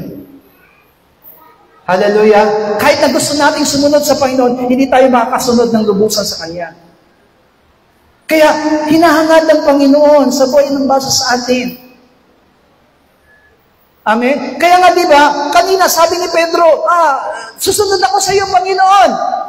Amen? Susunod ako sa iyo kahit sa bilangguan, kahit sa kamatayan. Anong sabi ng Panginoon sa kanya? Bago tumilaw kang manok, itatatwa mo ako. Did Peter agree with the words of Jesus Christ? Hindi nga kaya. Kahit na si Jesus na ang nagsabi, hindi siya naniniwala, hindi mangyayari yan. Pero what happened? Nung dumating ang problema, eto na, itinatwa niya na ang Panginoon. Hindi lang yun si Pedro, tayo din. Ganon. Hallelujah? Amen? Hindi, yung sinasabi nating pagtawid, na sinasama tayo ng Panginoon, it's really very hard. Kailangan po natin munang iwanan. Kailangan natin alisin yung mga bagay na hindi karapat-dapat sa buhay ng basa sa atin. Katulad ni Apostol Pedro, nahirapan siya. At yan din ang mangyayari sa buhay ng basa sa atin. That's why Jesus only replied according to the heart of that scribe. Anyone, di ba sabi natin, ang title natin ngayon, let us follow the Lord. Follow the Lord. It is really just like a command. An encouraging words sa buhay ng basa atin. Kung nangyari ngayon ito sa atin, halimbawa ngayon, nandito ang Panginoon at sinabi ng Panginoon sa atin, pumunta tayo ng Bisaya. May pagsasabi po kaya sa inyo na, Panginoon, susunod po ako sa inyo, saan man kayo bumaroon? Kung si Jesus ang magsasabi, alam ko kung sasabihin natin, susunod tayo. Amen? Hallelujah? Pero if you are trying to find your satisfaction in following the Lord, kung titingnan mo yung sarili mo, sabi nga, yung sarili natin, lumang pagkatao natin eh. Amen? Yung sarili natin, lumang pagkatao natin. When I accept the mission in Aurora, yung lumang pagkatao ko, sabi niya, wag dyan. Mahirap dyan. Hindi maganda dyan. Amen. That is my old self. But I overcome my old self. In-overcome ko noon. Doon ko napatunayan. Doon ko nakita yung sarili ko na, pwede rin pala. Amen. Pwede rin pala. And when the Lord, time will come, the Lord asked me to cross over from Aurora to Manila. Ang sabi ko rin sa Panginoon, ayoko. Kasi, ang tinitingnan ko noon, ay wala na, maganda yung kalagayan ko sa Aurora eh. Nakapag-build up na ako, okay na. May church na hawak. May bahay naman kami. May mga miyembro naman. Amen po ba? Ayoko na. Pero tandaan po natin, simula nang sumunod tayo sa Panginoon, hindi na tayo nagpapasya sa sarili natin. It is the Lord who decides for us what is good and what is better for us. Amen? Alam niyo po, nung napunta po ako dito sa Philippine Holy Joy, ang sabi ko sa sarili ko, mas mahirap pakisamahan ang mga taga-Philippine Holy Joy. Una, taga-Manila sila. Amen? Dahil taga-Manila sila, mahirap makibagay. Iba yung klase ng pamumuhay.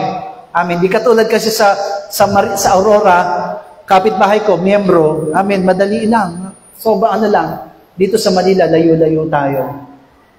Pero buti na lang, nung pumunta na ako sa Manila, uso na ang cellphone.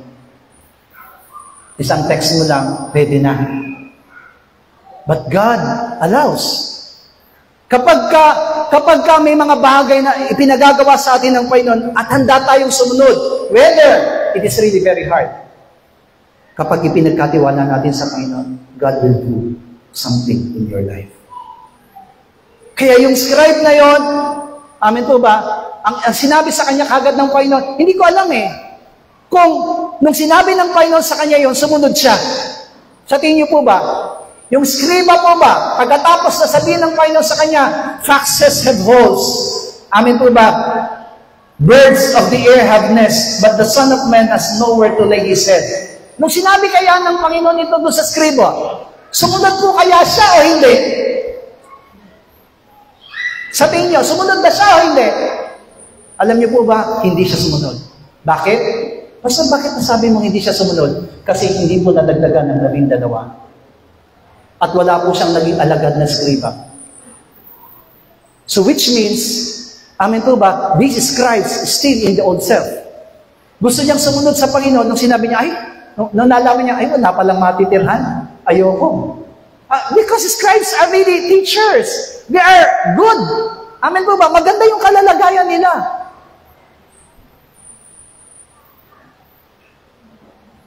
Nung pumunta po ako ng Korea, hindi ko pa po kilala yung mga CBA na yan. Amen po ba? Hindi ko alam kung ano talaga ang buhay nila kasi nakikita nyo lang sila, di ba? Pagka nag-youth camp tayo, nandyan sila. Amen, hindi natin sila masyadong, anong tawag dito? Hindi natin sila masyadong pansin. Amen, kung anong buhay ba meron yung mga yan sa Korea. Kasi kapag nandito sila, nakita natin, naglilingkod sila, sila yung nagsaserve ng pagkain, kung anong pagkain nila, kung pagkain natin, kinakain din nila. Amen po ba? So, same.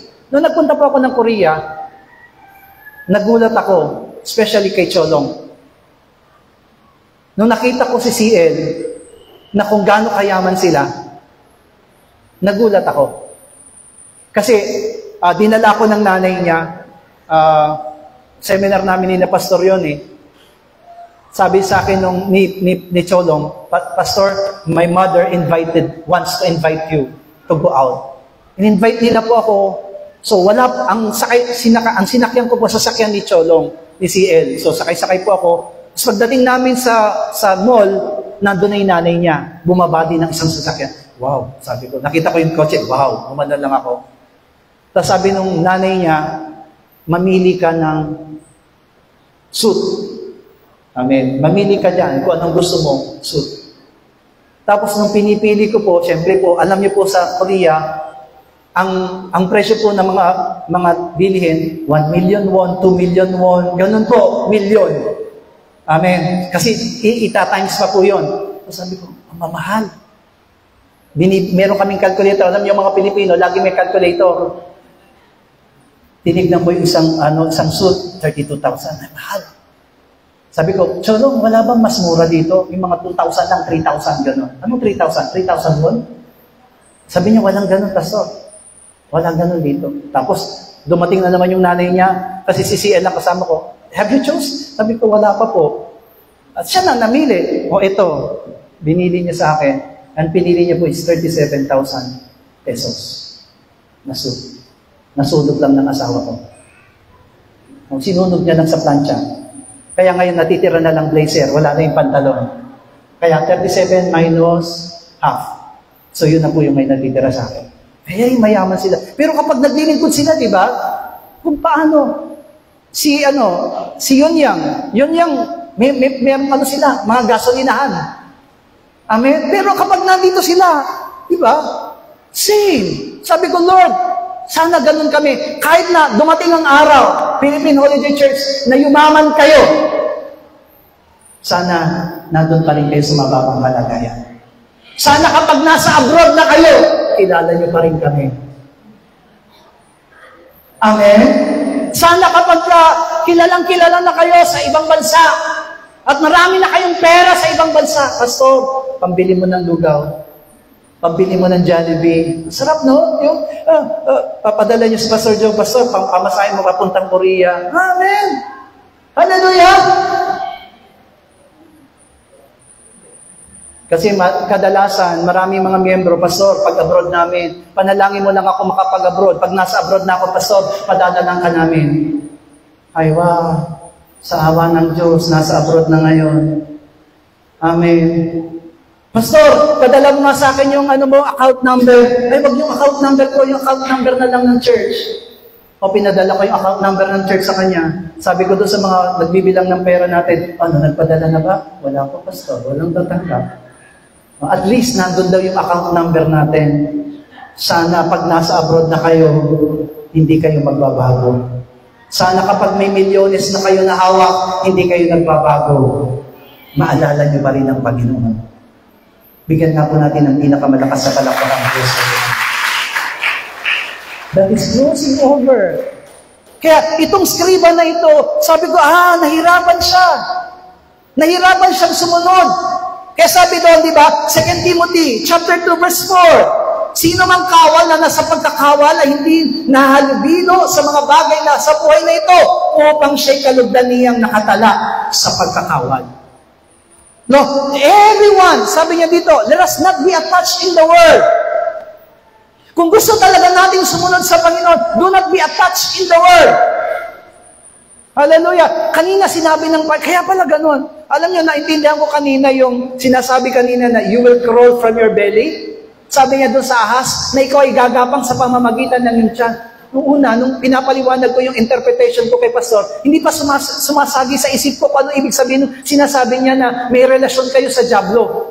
Ay, hindi pumapasok. Pero nung inulit na uli, na meron kayong relasyon sa dyablo, naintindihan ko na mabuti. That the belly of the snake, the serpent, at saka yung lupa, laging, amen? Ginagapangan niya tayo. Kaya yung relasyon natin sa dyablo, lagi nandun. Oh. Ngayon lang ba naintindihan? O naintindihan nyo na kanina ba? I understand. Oo nga, no?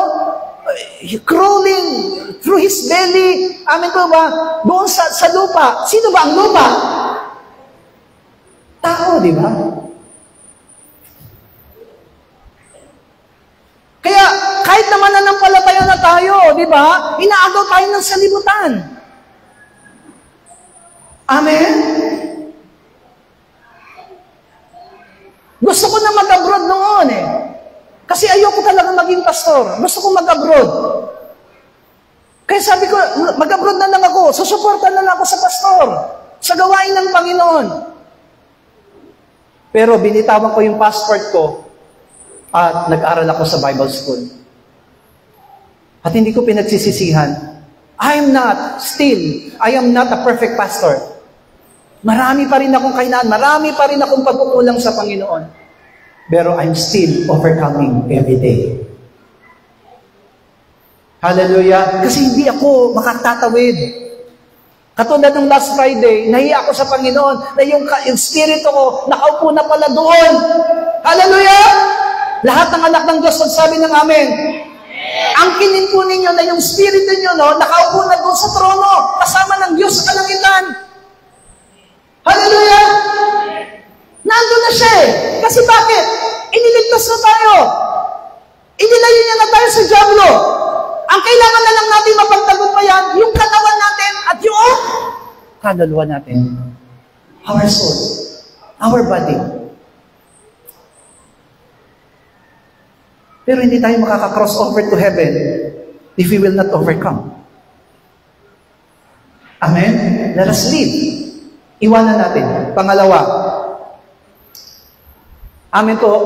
Pagkatapos ko niya kausapin yung skriba, ito po ang maganda. Bakit? Isa sa kanyang mga alagad. Which means, it is already a regular follower of Jesus. Verse 21. Sabi niya dito, at ang isa naman sa kanyang mga alagad ay nagsabi sa kanya, Panginoon, tunutan mo muna akong makauwi at mailibing ko ang aking ama. Jesus Christ, huwag nating masamain si Jesus. Masungit ba? Madamot ba si Jesus? At uuwi lang naman yung kanyang alagad. Amen? Amen? Uuwi lang naman siya para ipalibing. Pero sa tingin niyo po ba, talaga bang ang layunin ng kanyang alagad ay umuwi para ipalibing ang tatay niya?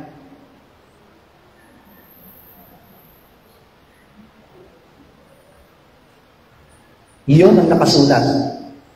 Pero sa isipan ng Panginoon, hindi. Kasi, tignan niyo po ito pong mga alagad ng Panginoon, sumusunod sa Panginoon. Saan man siya pumaroon, tama? Pero bakit nung sinabi na ng Panginoon sa kanila, tumawid tayo sa kabilang ibayo, bakit tsaka siya nagpaalam? Hindi niyo ba napansin? Kung kailan sinabi ng Panginoon na tatawid sila, tsaka siya nagpaalam na, Lord, uwi muna ako, palilibing ko yung tatay ko. Amen? Di ba ba ganyan din tayo? Kung kailan may gawain, tsaka tayo maglalaba. Kung kailan mayroong mission, at tsaka tayo natin sasabihin na, hindi ako available. Kasi ano yun? Amen? We have a reason. Kaya alam ng Panginoon, you are not going your home just to bury your father. Hallelujah! Let the dead bury his dead. Kasi alam niyo po, gumagawa lang ng rason yung alagad. Ang tagal-tagal niya nang sumusunod sa Panginoon. Nung sinabi lang ng Panginoon na tatawid, tsaka siya nagpaalam. Sa tingin niyo po ba, yung alagad lang ang ganyan o tayo? Tayo rin ganyan.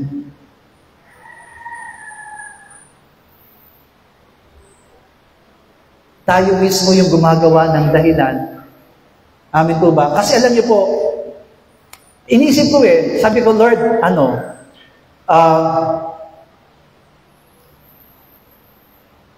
wala namang cellphone noon Kaya sabi po ng isang komentaris ko sa Biblia, how this man knows that his father is dead? Paano niya daw nalaman na yung tatay niya patay na? Alam niyo bakit? Kasi ang alam po nitong alagan nito, may sakit ang tatay niya. Amen. So para payagan ka, alam niyo po sa ibang bansa po, sa mga nasa abroad, hindi ka pwedeng umuwi unless na may namatayan ka. Actually nga, kahit na may namatayan ka, hindi basta-basta pinapauwi ng amo. Amen? Tama ba? Mali. Pero ang pinakasukdulan po para makauwi ka, may namatay.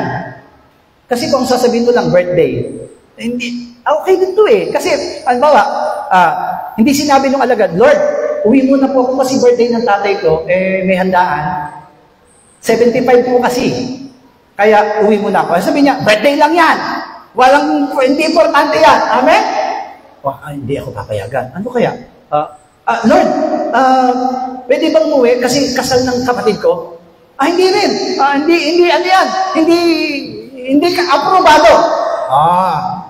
Ganito na lang. Total, may sakit ang tatay ko. Lord, pwede ba ako umuwi para ipalibing ko muna yung tatay ko tsaka ako babalik?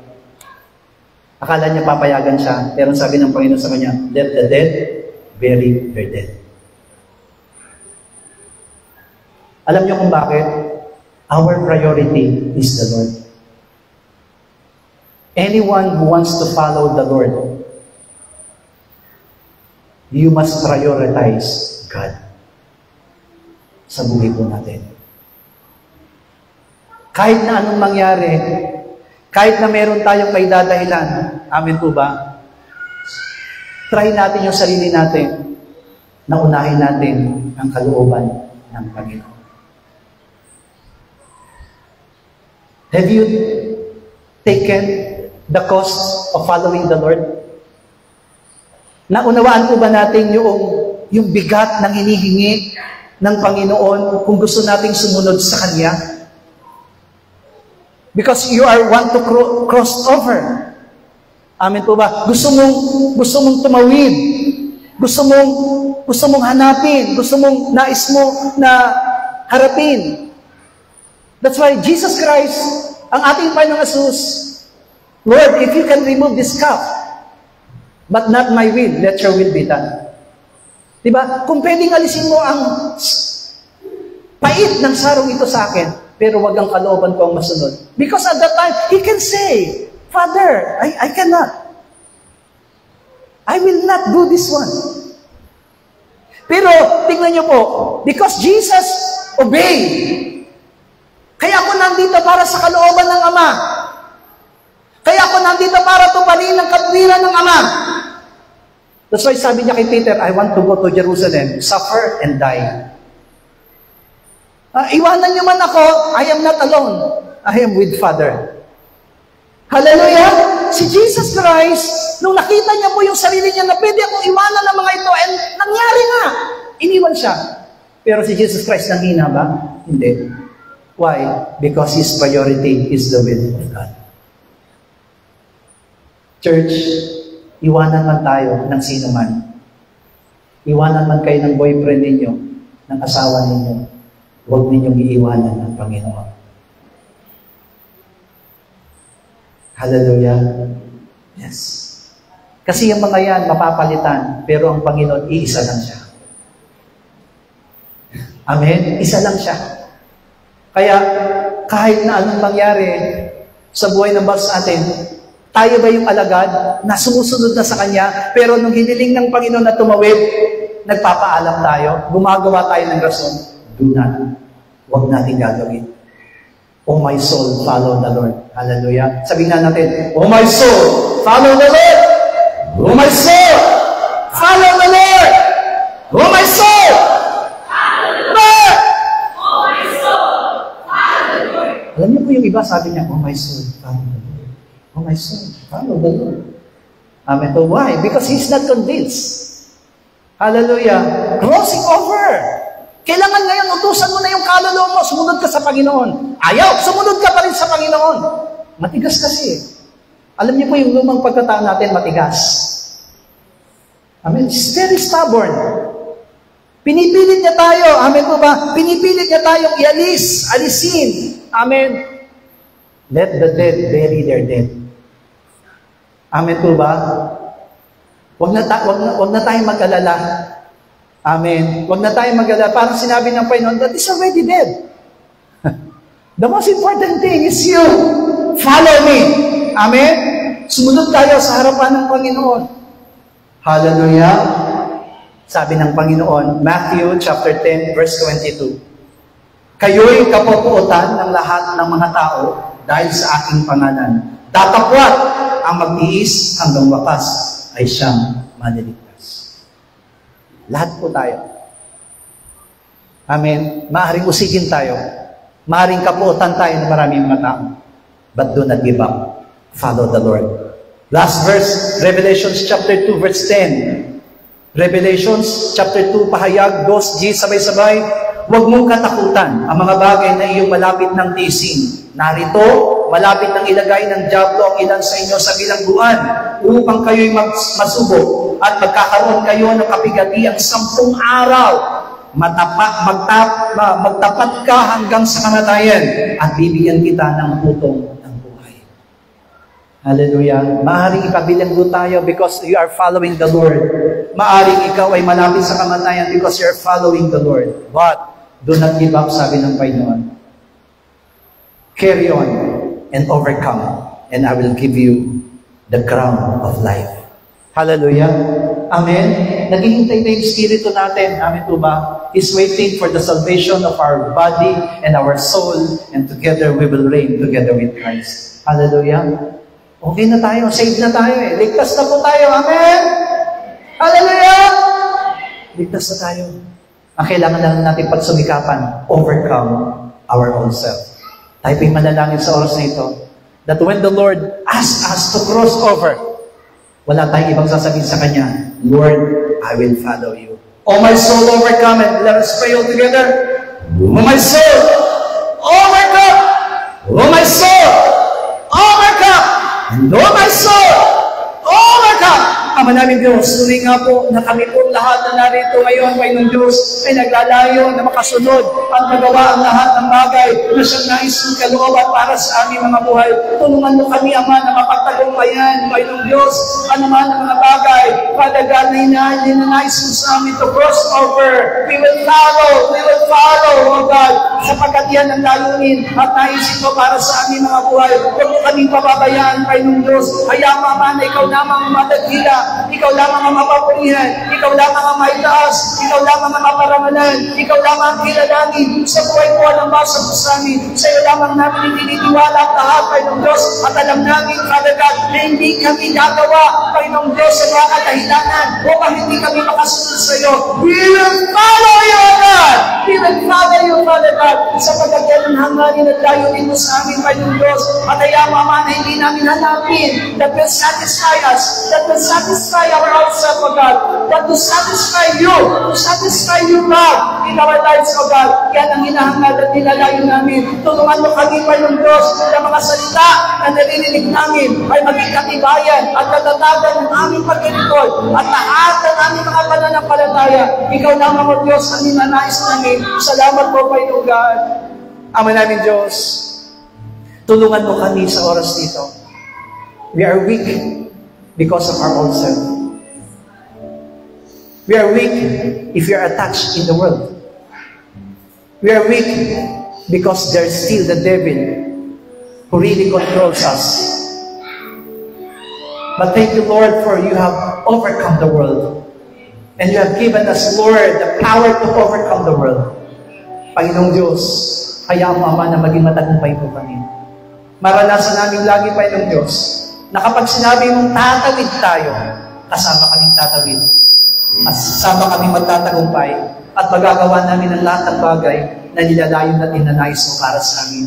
Salamat po, Panginoon, at inaangkin namin ang lahat ng mga sabi nito ay patuloy na lalagay at titimo sa aming puso. Sa pangalan po ng aming Panginoong Jesus. Amen. Palakpakan po natin ang ating Diyos sa buhay.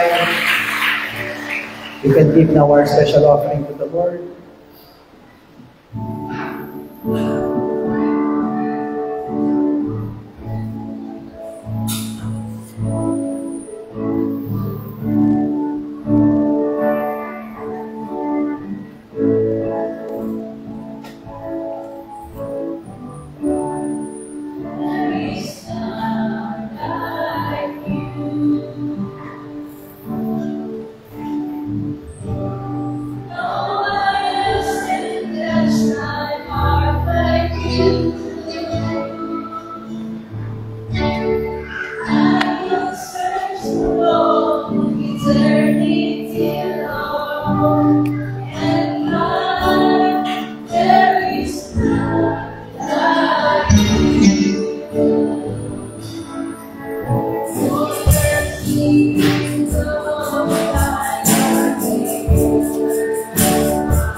Tayo po natin tumayo.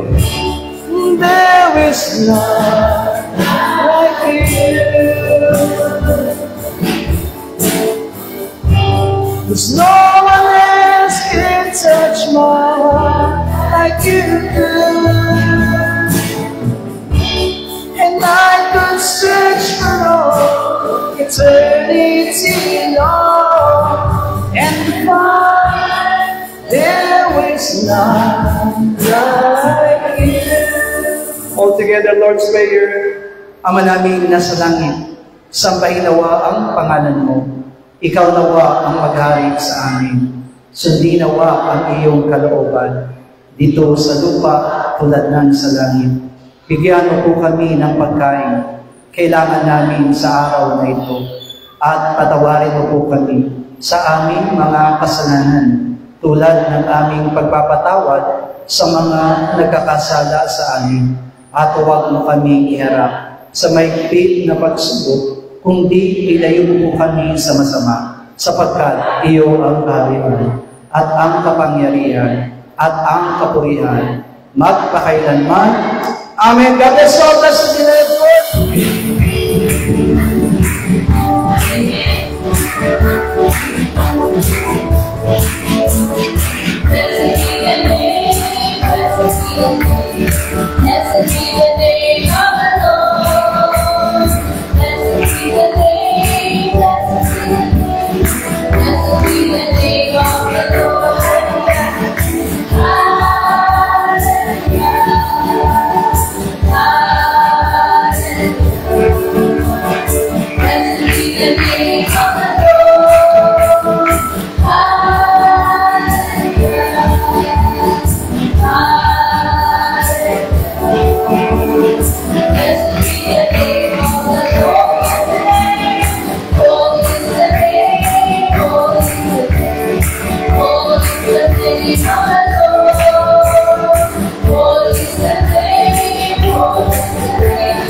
Kaya sa ating mga kapatiran, sabihin po natin,